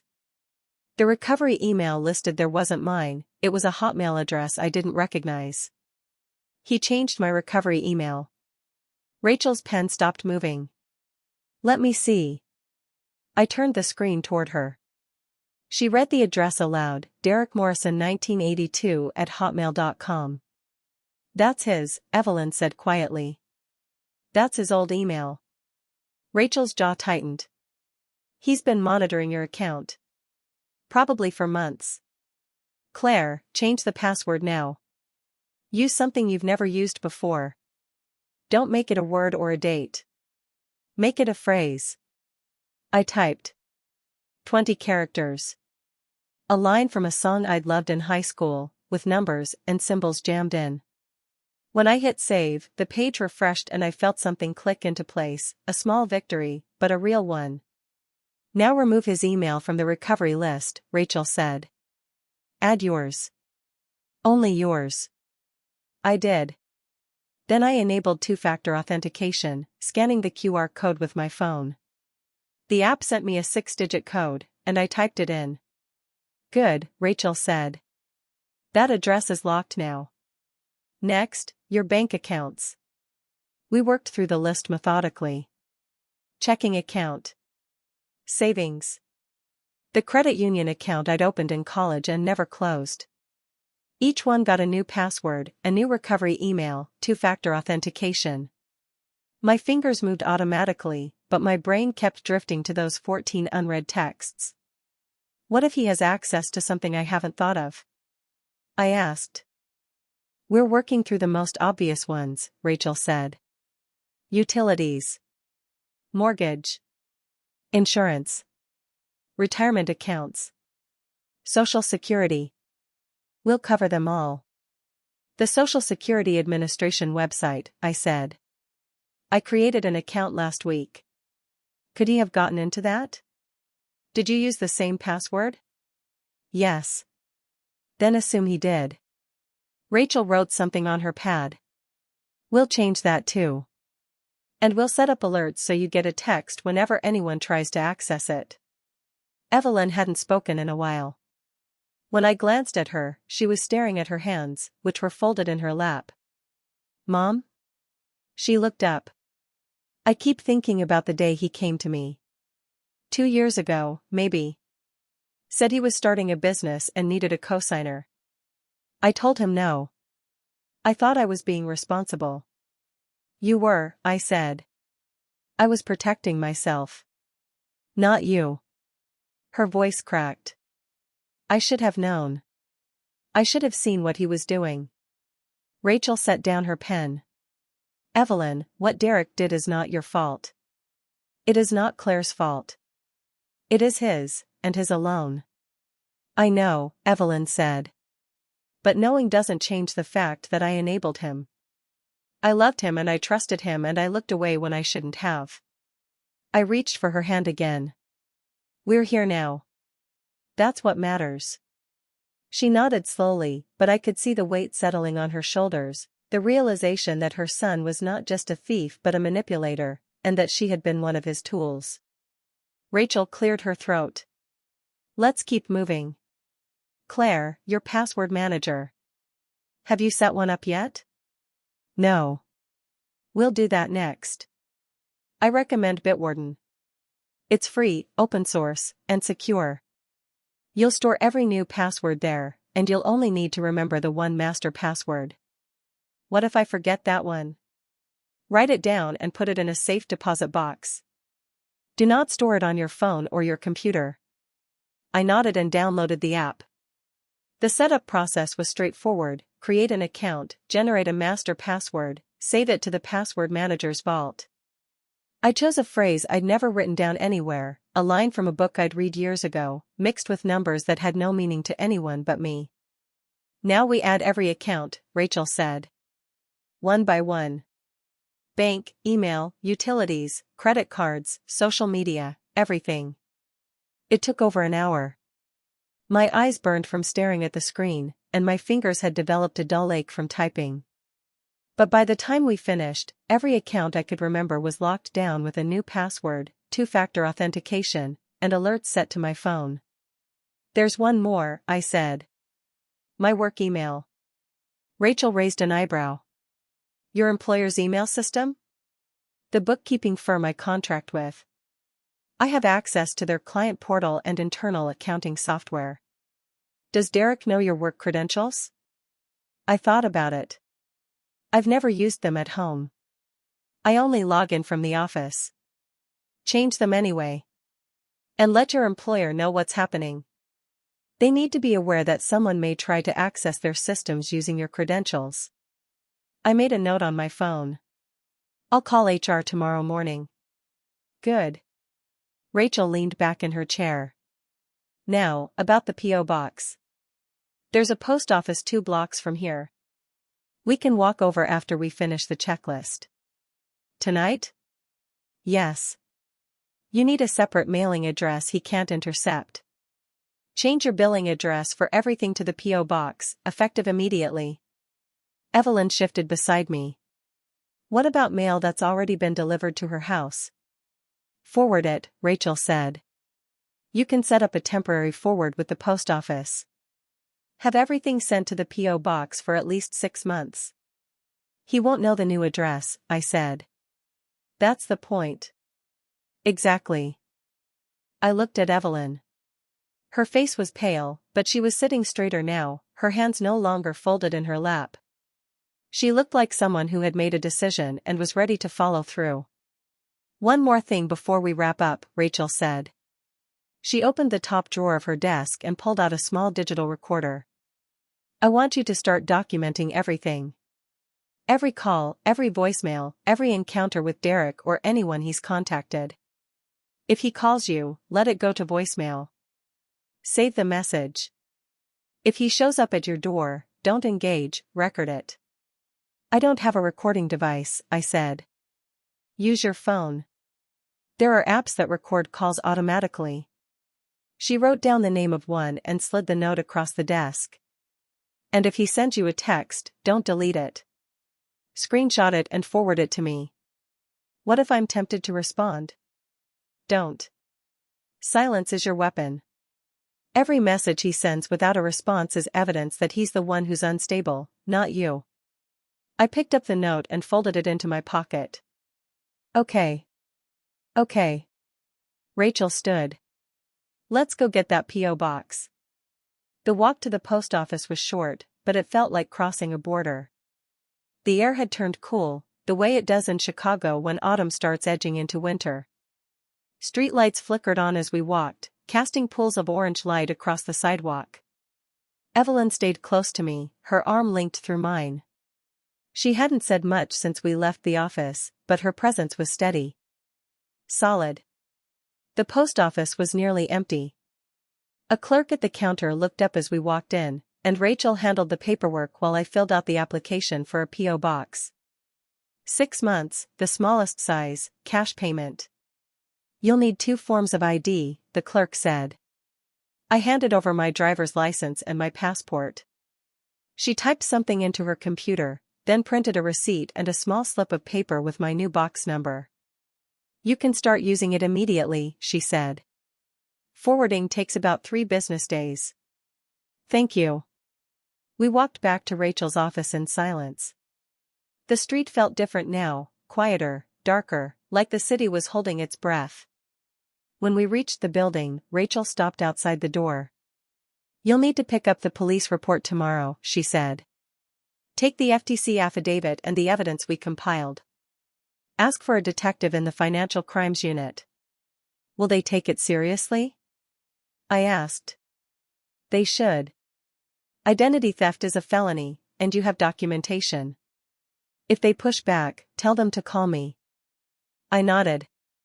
And the Chicago account? I'll start working on a subpoena for that tomorrow. It'll take a few days, but we'll get the information.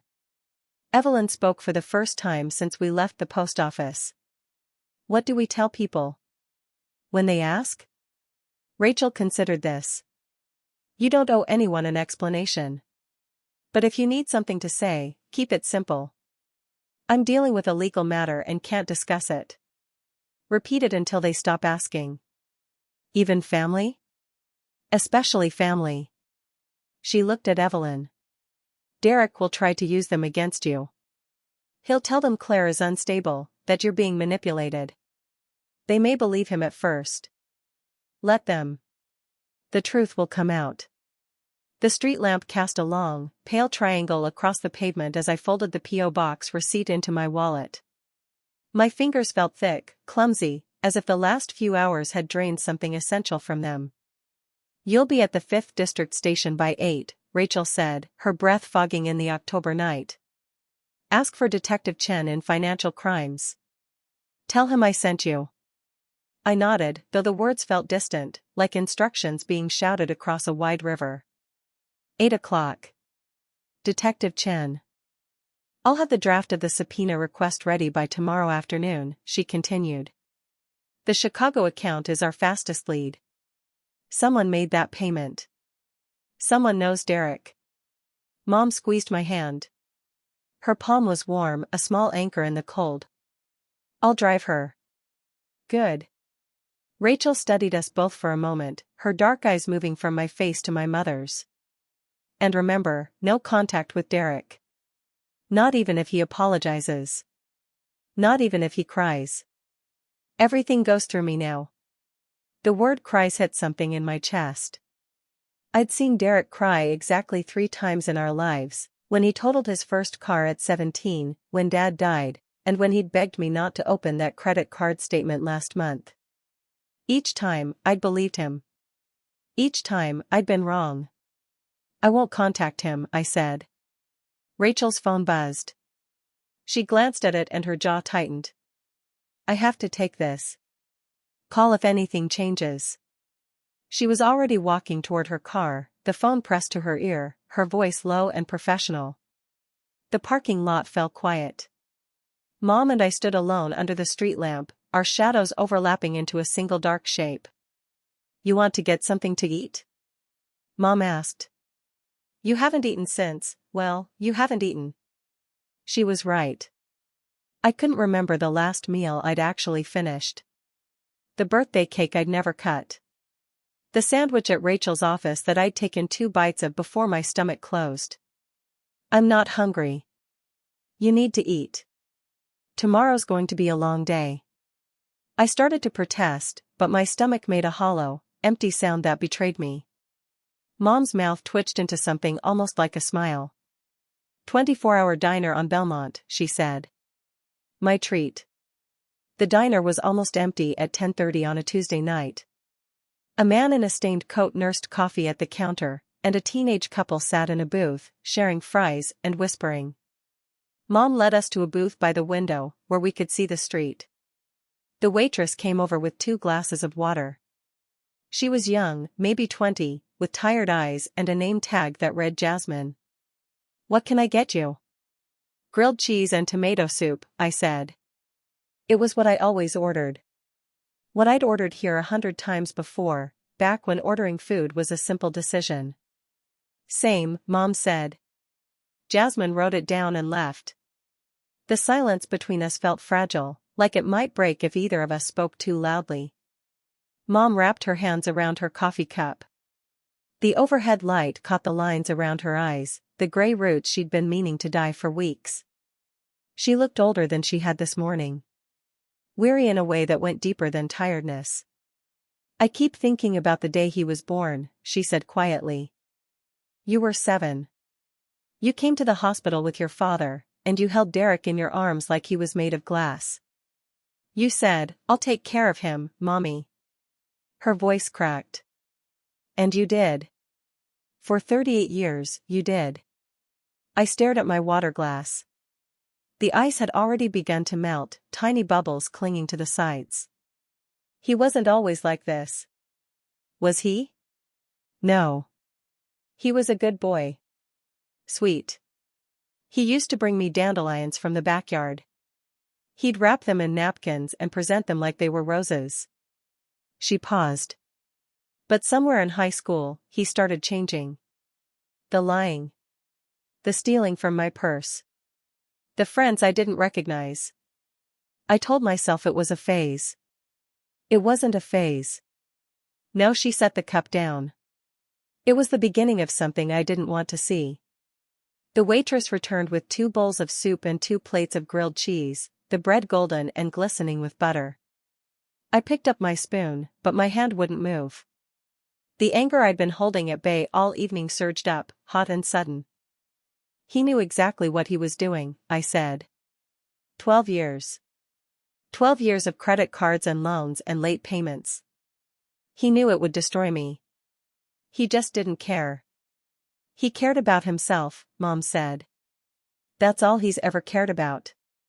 I forced myself to take a spoonful of soup. It was too hot, but I swallowed anyway, the burn grounding me. What do I tell the police tomorrow? The truth. The whole truth? The part where I signed a lease for him 4 years ago because he said he needed a cosigner? The part where I gave him my social security number for a background check on an apartment he never rented? Yes. All of it. What if they think I'm complicit? That I should have known? You didn't know. That's the important part. He hid it from you. He's been hiding it for over a decade. Mom reached across the table and took my hand. You trusted your brother. That's not a crime. That's love. I wanted to believe her. But the guilt was there, nestled beneath my ribs like a splinter I couldn't remove. How could I not have noticed? How could I have signed credit report after credit report without reading the fine print? How could I have handed over my most personal information to a man who'd been slowly ruining me for years? Because he was my brother. Because I loved him. Because I thought family was supposed to protect each other.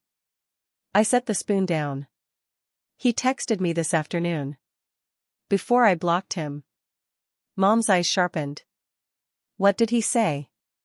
The usual. That he was sorry. That he loved me. That he had a plan to fix everything if I'd just give him 6 more months. I laughed, but there was no humor in it.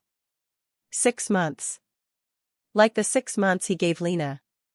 Like the 6 months he's been giving everyone. You didn't respond, did you? No. I deleted it. Blocked the number. Rachel said not to engage. Good. Mom nodded, but her face was troubled. He'll try again. He'll find a way to reach you. He always does. Not this time. I pulled out my phone and showed her the blocked list. Landline, cell, email, social media. He's locked out. What about the Gmail account? The one he had access to? Changed the password. Removed his recovery email. Turned on 2-factor authentication. I scrolled through the settings to prove it. Every time someone tries to log in from an unrecognized device, I get a text message now. Good. She let out a breath. Good. We ate in silence for a few minutes. The grilled cheese was good, crispy on the outside, gooey on the inside. Comfort food for uncomfortable times. What about Mark? Mom asked suddenly. I looked up, startled. What about him? Have you talked to him since the party? I hadn't. I'd been so consumed by Derek's betrayal, by the lawyers and the passwords and the P.O. boxes, that I'd barely thought about Mark Everett. The retired librarian with the gentle eyes and the steady presence. The man who'd stood at my side during that awful confrontation. No. I should call him. He's a good man, Mom said. I saw the way he looked at you at the party. He wanted to help. He doesn't need to be dragged into this mess. Maybe he wants to be. I shook my head. Not yet. Let me handle the police first. Let me get a clearer picture of what we're dealing with. Then I'll call him. Mom didn't argue, but I could see the disappointment in her eyes. She believed in love. In second chances. In the possibility of happiness even after everything fell apart. I wanted to believe it too. But right now, I couldn't see past tomorrow. We finished eating around 11. Mom paid cash, leaving a generous tip for Jasmine, and we walked back to her car in silence. The parking lot was dark, the streetlight flickering at the far end. You sure you don't want to stay at my place tonight? Mom asked as she unlocked the doors. Your house is empty. And, you know. I knew. Derek had a key to my house. He could show up anytime, with more lies, more excuses, more requests for forgiveness. No. I need to be there tomorrow morning. The police station is near my place, and I have to change before work. I paused. Besides, I changed the locks this afternoon. When did you do that? While you were at the pharmacy. I called a locksmith. Cost me $300, but it's done. Mom shook her head slowly. You're better at this than I am. Than I ever was. I had to learn fast. She drove me home. My house looked the same as it had this morning, the same white siding, the same blue shutters, the same porch light I'd forgotten to turn off. But it felt different now. Smaller. Less safe. I'll pick you up at 7:30, Mom said as I got out. We'll go to the station together. You don't have to. I'm not letting you do this alone. Her voice was firm, brooking no argument. I should have been with you years ago. The least I can do is be with you now. I leaned in and kissed her cheek. Thank you. Good night, Claire. Good night, Mom. I walked up the steps, unlocked the new deadbolt, and stepped inside. The house was dark and quiet. The living room still smelled like birthday candles that had never been lit. I locked the door behind me and stood in the entryway, listening to the silence. Somewhere out there, Derek was probably doing the same thing, standing in his apartment, plotting his next move. I wondered if he felt guilty. If he lay awake at night, staring at the ceiling, replaying every lie he'd told. Probably not. That was the thing about people like Derek. They were always the victim in their own story. I went upstairs, took a long shower, and changed into pajamas. Then I sat on my bed with the folder Rachel had given me, a copy of everything I'd shown her. The credit reports. The credit card statements. The Chase bill with the $500 payment circled in red. Tomorrow, I would give this to the police. Tomorrow, I would start the long process of reclaiming my identity. But tonight, I let myself grieve. The phone rang at 6:30 the next morning. I woke with a jolt, my heart hammering. The caller ID showed an unknown number, and I almost didn't answer. But something made me pick up. Hello? Claire. Derek's voice. Hoarse, desperate.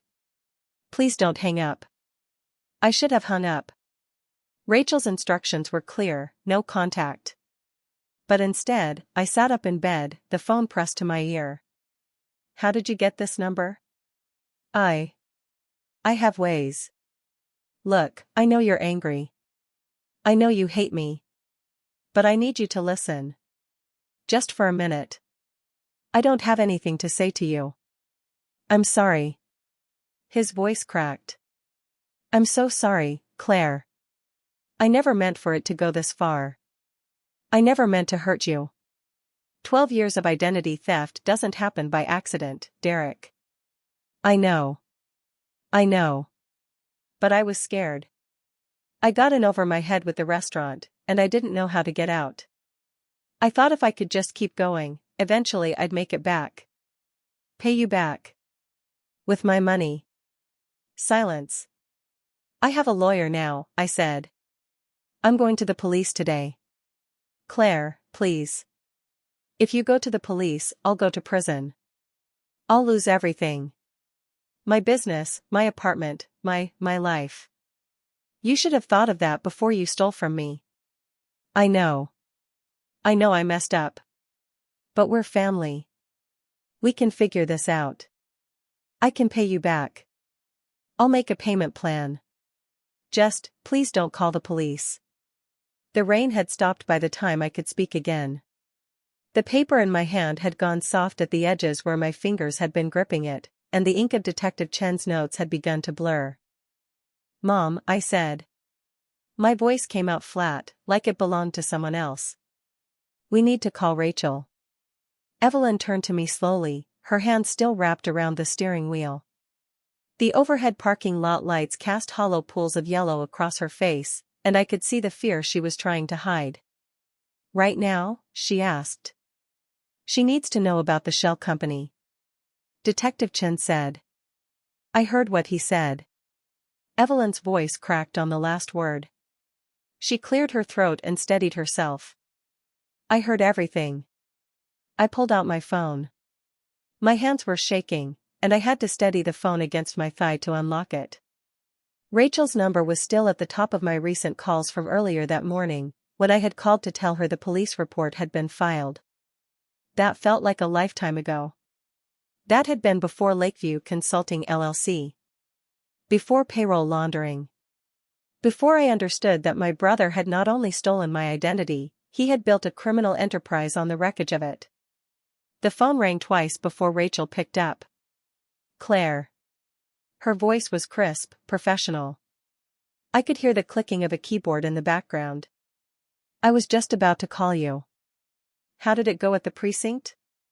Something happened, I said. My voice was still that stranger's voice, hollow and distant. Detective Chen found something we missed. The keyboard stopped clicking. Tell me. I told her. I told her about Lakeview Consulting LLC, registered in January 2023 with 2 listed members. I told her about the virtual mailing address in a mailbox rental shop on Chicago's South Side. I told her about the preliminary check that had shown nothing, no website, no business license, no utility accounts, no tax filings beyond the initial registration. And then I told her what Detective Chen had said about the payroll laundering possibility. When I finished, the silence on Rachel's end stretched long enough that I pulled the phone away from my ear to check if the call had dropped. Rachel? I'm here. Her voice had changed. The crisp efficiency was still there, but underneath it I heard something I hadn't heard before, a wariness that made my stomach clench. Claire, I need you to tell me exactly what Detective Chen said. His exact words, if you can remember them. I closed my eyes and replayed the conversation. Detective Chen had leaned back in his chair, the cheap office chair creaking under his weight, and he had looked at me with something that might have been pity. Ms. Morrison, he had said, I'm going to be honest with you. This isn't a simple identity theft case. The 8891 account structure, the shell company, the payments that don't match your credit profile, this looks like it could be payroll laundering. That means your brother may not be the only person using your information. He may have been selling access to it. He said payroll laundering, I told Rachel. He said the 8891 account had a pattern consistent with funneling money through a shell company to hide its origin. He said the timing matched, the account opened in January 2023, and I have credit inquiries starting in February that I can't explain. Can't explain how? They're hard inquiries from banks I've never done business with. I assumed they were credit card applications Derek was making in my name. But Detective Chen pointed out that some of them were for business lines of credit, not personal cards. Claire. Rachel's voice had gone very quiet. How many business credit inquiries are we talking about? I don't know. I only saw them in passing when I was reviewing my credit reports.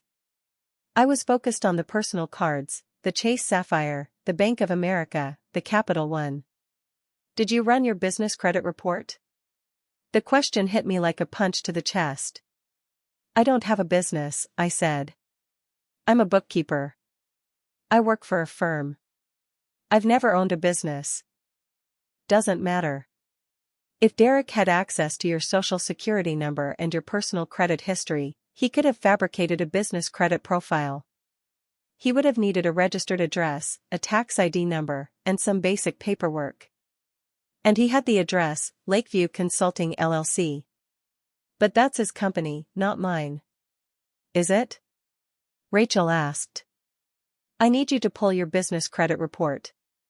Equifax, Experian, and Dun & Bradstreet all maintain business credit files. If there's a business attached to your social security number, it will show up there. I felt the Toyota's seat fabric under my fingers, grounding myself in the present. The parking lot lights. The damp air coming through the cracked window. My mother's hands, still gripping the steering wheel like she was afraid she might fall if she let go. I'll do it when I get home, I said. No, Rachel said. You'll do it now. From the parking lot. I'll stay on the phone with you. Evelyn looked at me with a question in her eyes. I put the phone on speaker. Rachel wants me to check my business credit, I said. Your business? Evelyn stopped. Claire, you don't have a business. That's the point. I opened the web browser on my phone.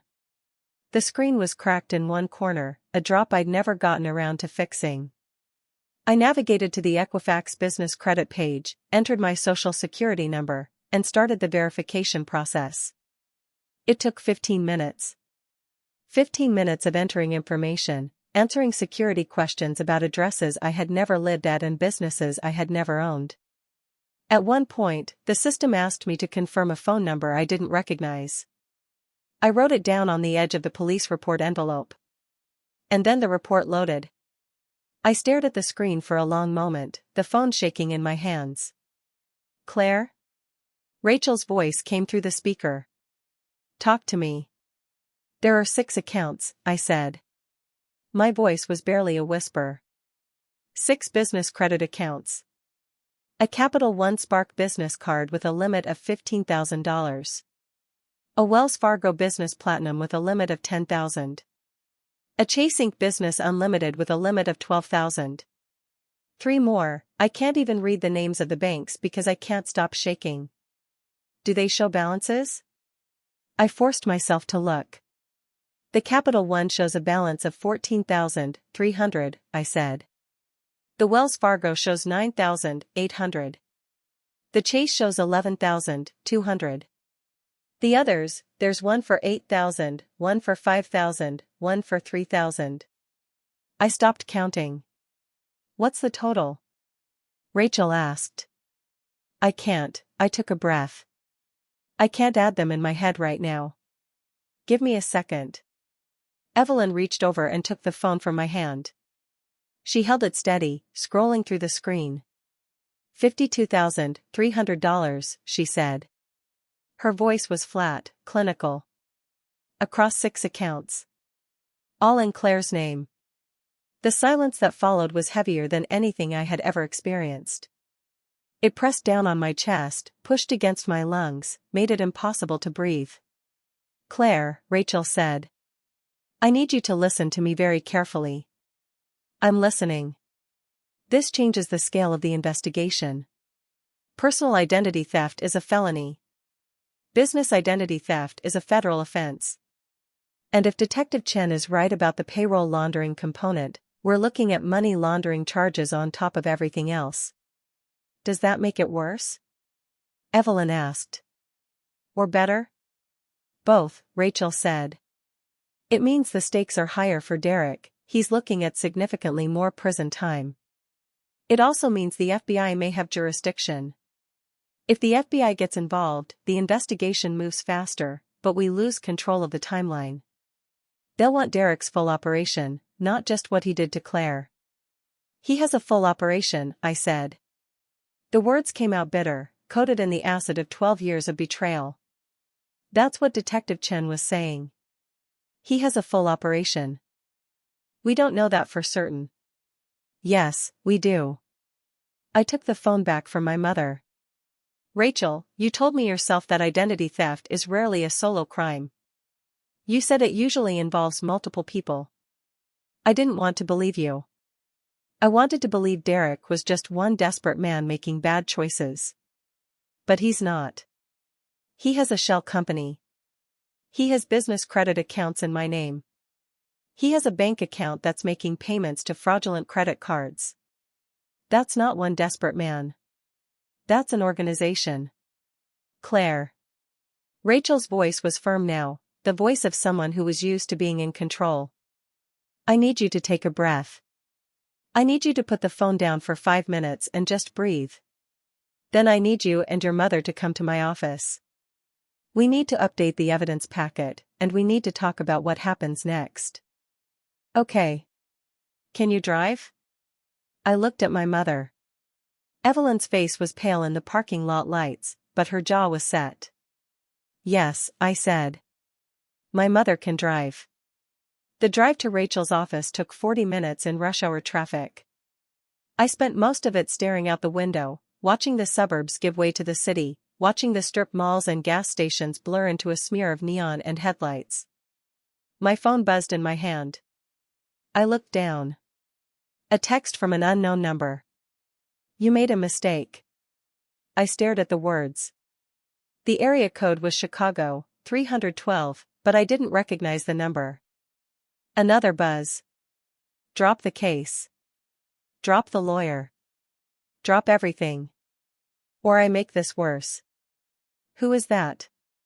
Evelyn asked, glancing over at the phone. Derek, I said. Or someone working for him. How do you know? I didn't answer. I just saved the screenshot to the evidence folder I had created on my phone, the one that already contained 42 screenshots of credit card statements, fraud alerts, and text messages from people I hadn't spoken to in years. Another buzz. You think you know everything. You don't. You have no idea what you've started. I didn't reply. Rachel had been clear, no communication, no engagement, no response of any kind. Every message was evidence. Every message told the police something about Derek's state of mind. But I couldn't stop reading them. Another buzz. MOM is next. You want that on your conscience? I dropped the phone. It hit the floor mat with a soft thud, and I bent down to pick it up, my hands shaking so badly I could barely grip it. What is it? Evelyn asked. Nothing. Claire. He's threatening you, I said. The words came out flat, like I was reading a script. He says you're next. I don't know what that means. Evelyn's hands tightened on the steering wheel. She didn't speak for a long moment. Then she said, very quietly, he's already tried. I turned to look at her. What? He called me this morning. While you were in the shower. He said you were losing your mind. He said you had invented the whole thing. He said I needed to convince you to drop the case before you did something we would all regret. Why didn't you tell me? Because I didn't believe him. Evelyn's voice cracked. Because I finally saw what I should have seen 12 years ago. Because I'm his mother, Claire, and I love him, but I will not let him destroy you to save himself. I reached over and put my hand on hers. The steering wheel vibrated under our joined hands. The rain had slicked the streets to mirrors by the time my mother pulled into the parking lot behind Rachel Nguyen's office building. The dashboard clock read 6:47 p.m. I'd been gripping my phone so hard that my fingers had gone numb, the threat message burned into my retina like an afterimage. You'll regret this. You have no idea who you're messing with. Mom is next. My mother killed the engine and turned to me. In the dim light from the street lamp, her face looked carved from stone, older than I'd ever seen her, but harder too. The softness that had always favored Derek was gone. Leave your phone in the car, she said. What? Leave it. If he's tracking you through it. He's not tracking me, Mom. He's not some criminal mastermind. He opened 6 business credit cards in your name. Her voice was flat. He registered a shell company. He's sending threats from Chicago numbers. That sounds like someone who knows what he's doing, Claire. I looked down at the phone, at the glowing screen. The message had come from a 312 area code, Chicago proper, not a suburb. I'd checked the number 3 times, searching for something familiar, something that would tell me this was just Derek using a burner app. But the area code was wrong for that. Derek lived in Naperville. He didn't have Chicago connections. Or I hadn't known about them. I turned the phone off and slid it into the glove compartment. Okay. We walked through the rain to the side entrance Rachel had texted me earlier. A single light burned on the second floor, and I could see her silhouette moving behind the blinds as we climbed the stairs. She opened the door before I knocked. Come in. Quickly. Rachel's office was small but efficient, a desk with 2 monitors, file cabinets against the wall, a conference table that could seat 4. Tonight, the table was covered in papers. I recognized some of them, the credit reports I'd printed, the Chase bill with the Chicago payment circled, the timeline I'd constructed. But there were others I didn't recognize. Legal documents. Blank subpoena forms. A notepad covered in her tight, efficient handwriting. Sit. She pointed to the chairs facing her desk. Both of you. I have news.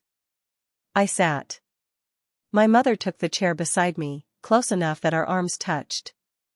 I spent the afternoon on the phone, Rachel said, settling behind her desk. 3 hours with the fraud department at Equifax, 2 with the Chicago field office of the FBI, and 1 very interesting conversation with Detective Chen at the 5th District. The FBI? My voice came out thinner than I intended. This case crossed state lines the moment Derek used your identity to open accounts tied to an Illinois LLC while you're a Wisconsin resident.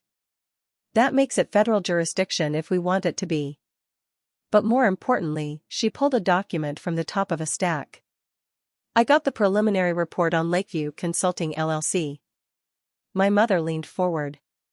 What does it say?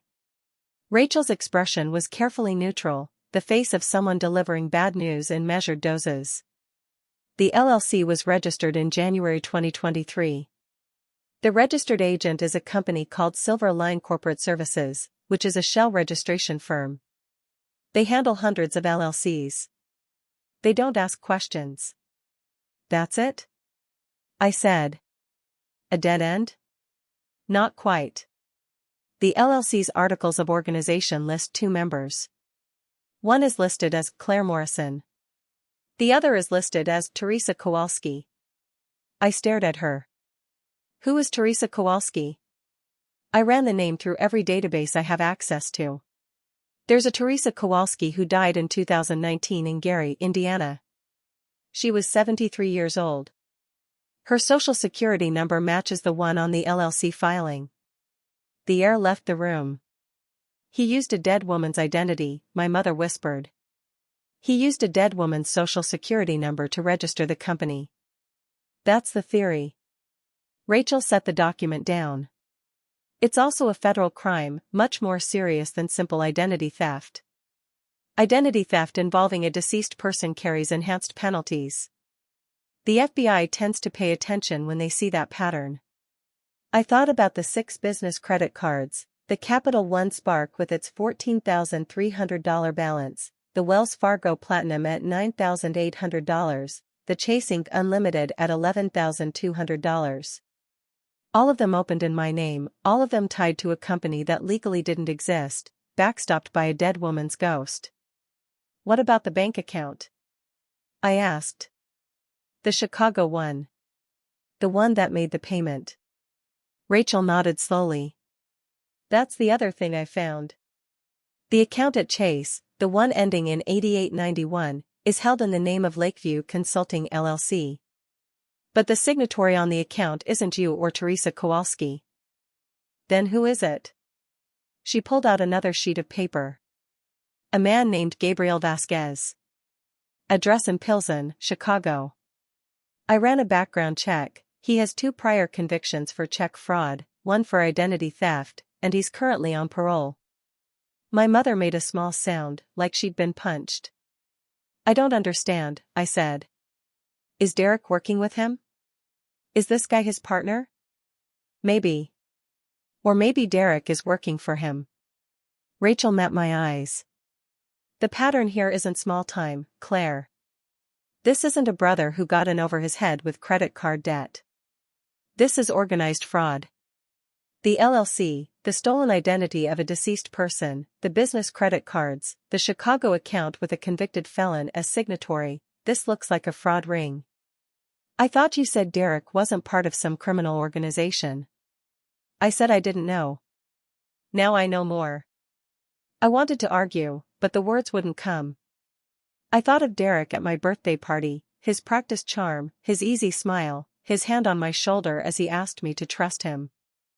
I thought of Lena Cortez, the young woman he'd stolen from first, the pattern he'd perfected over 2 years before turning it on me. He hadn't started with me. He'd started with a stranger.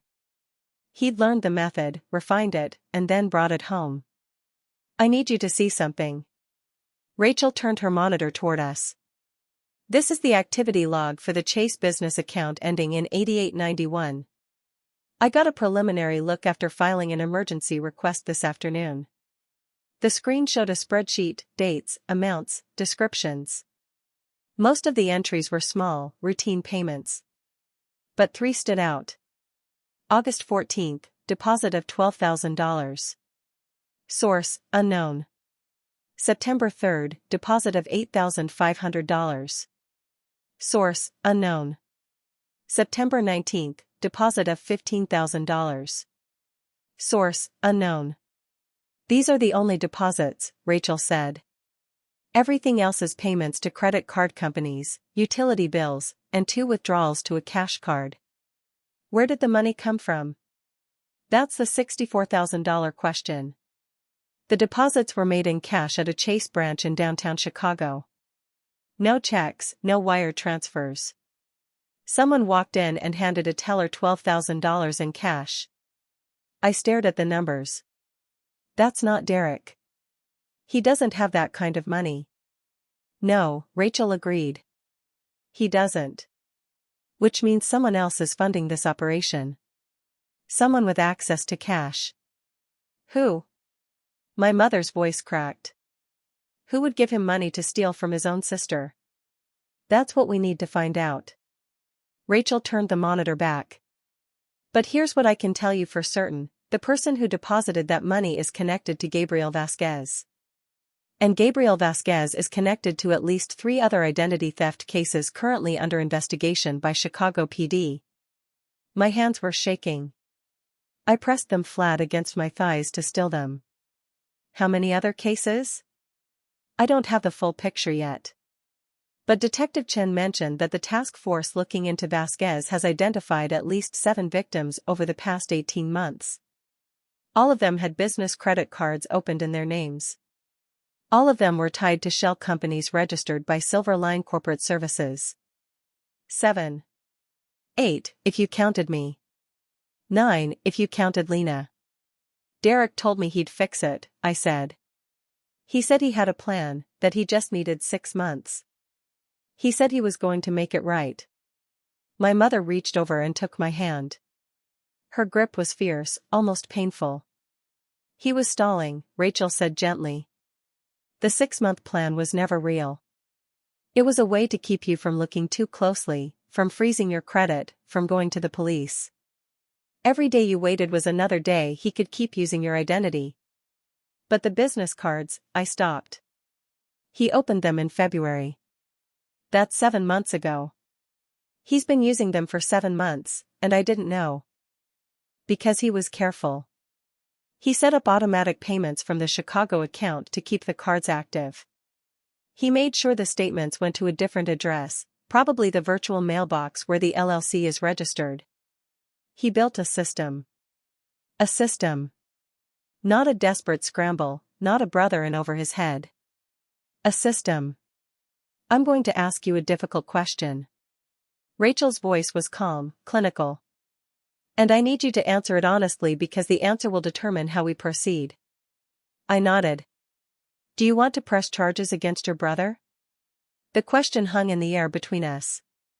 I could feel my mother tense beside me, could feel the weight of her hope, that I would say no, that I would find another way, that family could still mean something. But I thought of the 12 years. The credit cards I'd never applied for. The loans I'd never signed. The foreclosure notice on my kitchen table. The dead woman's social security number. The threats. I want him to stop, I said. I want him to never be able to do this to anyone else. That's not an answer, Claire. Yes.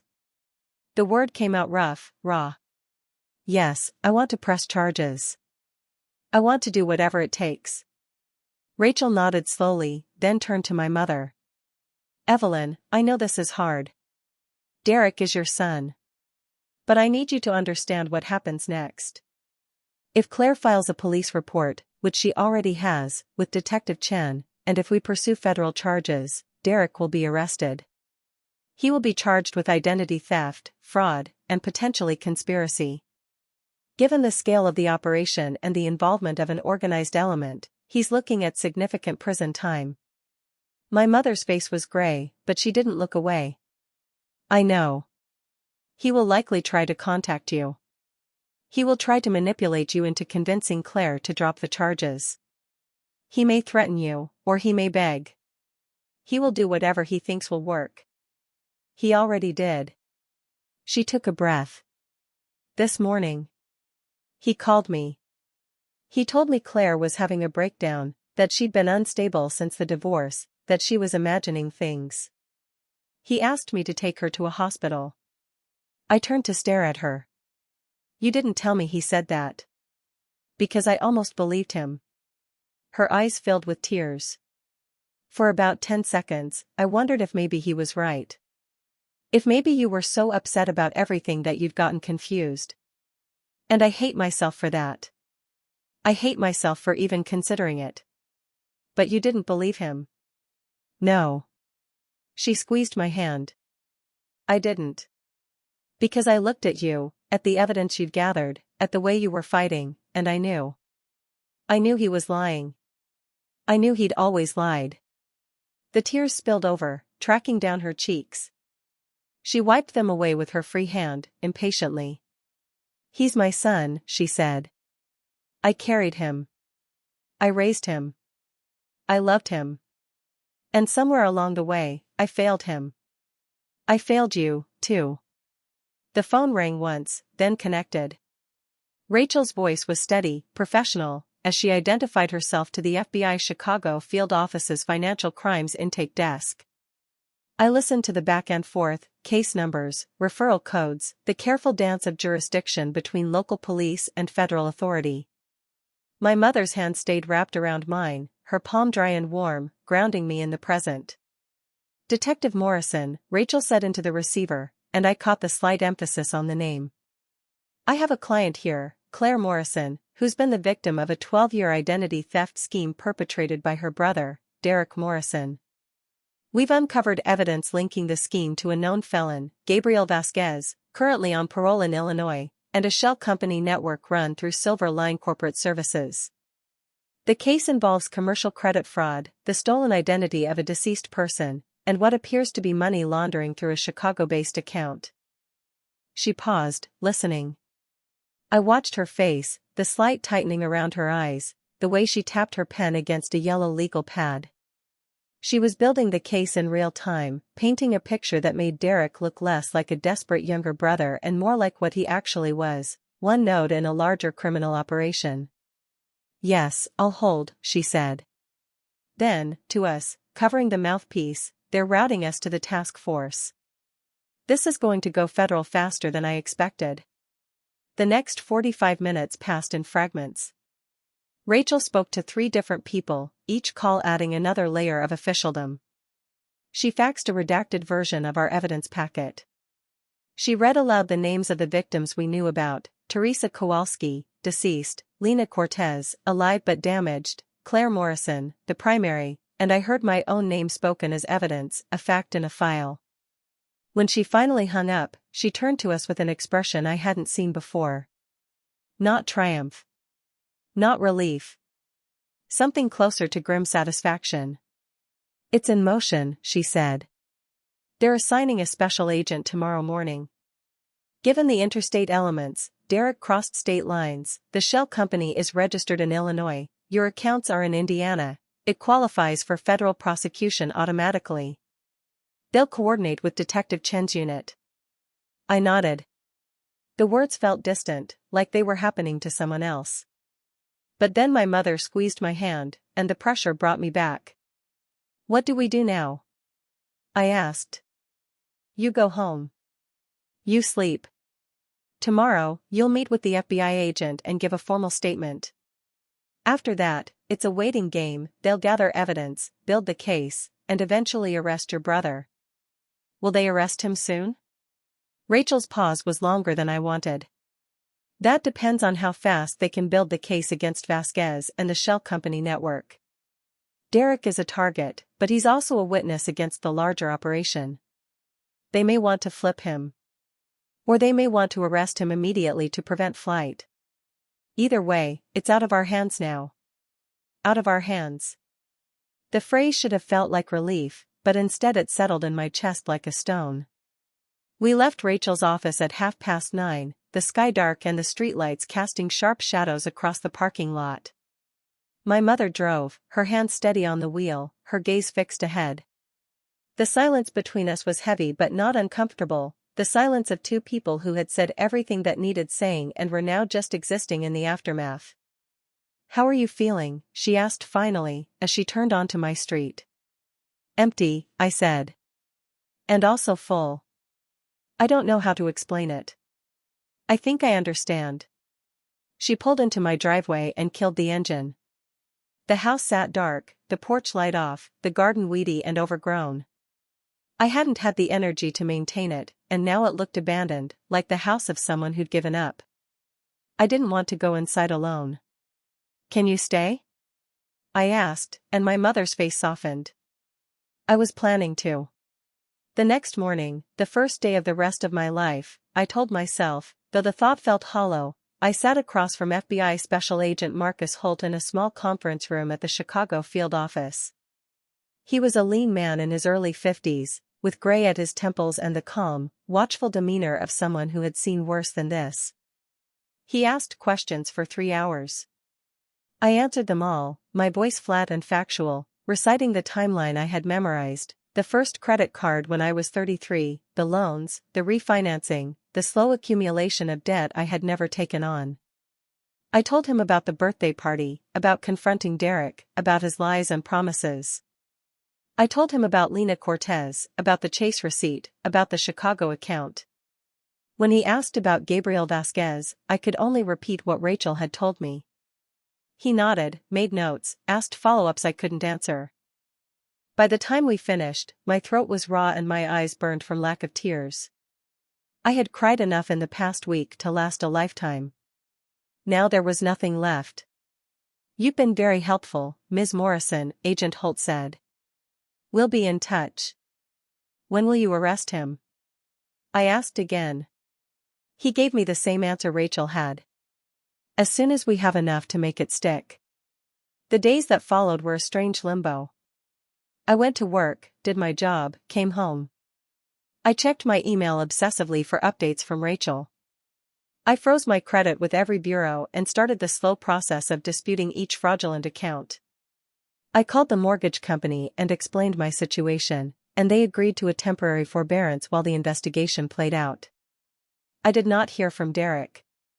That silence was the worst part. Every time my phone buzzed, I expected to see his name, to hear his voice, to have him try to explain or threaten or beg. But there was nothing.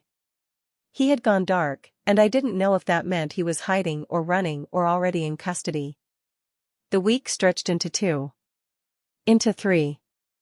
I started therapy, at Rachel's suggestion, with a woman named Dr. Patil who specialized in fraud trauma. I told her the whole story, and she nodded and said things like that must have been devastating and you're showing remarkable resilience. I didn't feel remarkable. I felt like I was treading water in a cold sea, waiting for rescue or drowning. Lena called me on a Sunday afternoon. I had given Rachel permission to share my number, and her voice on the line was hesitant, unsure. Claire? It's Lena. Lena Cortez. I knew who she was. I remembered her face from the support group, her quiet anger, her determination. Hi, Lena. How did you get my number? Your lawyer gave it to me. She said you might want to talk. I sat down on my couch. She was right. We talked for an hour. Lena told me about her own journey, how she had finally reported Derek to the police, how she was working with a victim's advocate, how she had started a small blog to document her experience. I listened, and for the first time in weeks, I felt something other than numb. You're not alone, she said at the end. I know it feels like you are. But you're not. Neither are you, I said. We agreed to meet for coffee the following week. 1 month after Rachel made that call to the FBI, I was sitting in my living room when my phone rang with a number I didn't recognize. I almost let it go to voicemail, but something told me to answer. Ms. Morrison? This is Special Agent Holt. I wanted to let you know that your brother was taken into custody this morning without incident. He's being held at the Metropolitan Correctional Center pending a federal indictment. I sat very still. My heart was beating too fast, but my voice was calm. Can I see him? That's your choice. He has a public defender now, and he's been advised not to speak to anyone without counsel present. But if you want to visit, you can request it through the jail. I don't want to visit him, I said. I just wanted to know. I understand. There was a pause. There's more. Gabriel Vasquez was picked up as part of a coordinated sweep. The task force has identified 17 victims so far, across 3 states. Your brother's cooperation, or lack thereof, will determine how much time he faces. He wouldn't cooperate, I said, and I wasn't sure if I was bitter or resigned. He never does. Maybe not. But we have enough evidence without him. The case is solid. I thanked him and hung up. Then I sat in my living room and stared at the wall until the light changed and the room grew dark. Derek was indicted 2 weeks later on 18 counts: wire fraud, bank fraud, identity theft, aggravated identity theft, conspiracy to commit money laundering. The news covered it briefly, a segment on the evening broadcast, a line in the local paper. Suburban man accused in multi-state identity theft ring. I didn't read the comments. His arraignment was a procedural affair. I didn't attend. Rachel told me he had pleaded not guilty, which was standard, and that the prosecution had offered a plea deal with a recommendation of 10 to 15 years if he cooperated. He had refused. Typical, I said, and Rachel nodded. His lawyer will try to negotiate, but he doesn't have a lot of leverage. The evidence against him is overwhelming. And Gabriel Vasquez? Vasquez took a deal. He's cooperating in exchange for a reduced sentence. He's given testimony about the operation, how Silver Line Corporate Services was set up, how shells were created, how the money flowed. Derek's role was smaller than we thought, but not by much. Smaller. That word stung more than I expected. All those years, all that debt, all that betrayal, and he was just a foot soldier in someone else's scheme. But that wasn't quite right, either. He had chosen to steal from me. He had chosen to destroy my credit, my trust, my sense of safety. He might not have been the mastermind, but he was the one who looked me in the eye and lied. The trial was scheduled for early the following year. I didn't attend. I gave my deposition via video link, my face flat on a screen in a sterile room, my voice steady as I recounted the years of theft. Mark Everett found out about the case through a mutual friend. He called me one evening, his voice careful, as if he wasn't sure how I would react. Claire. I heard. I'm so sorry. I'm okay, I said. You don't have to be okay. I closed my eyes. No.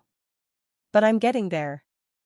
We met for dinner that weekend, at a quiet Italian place in Oak Park.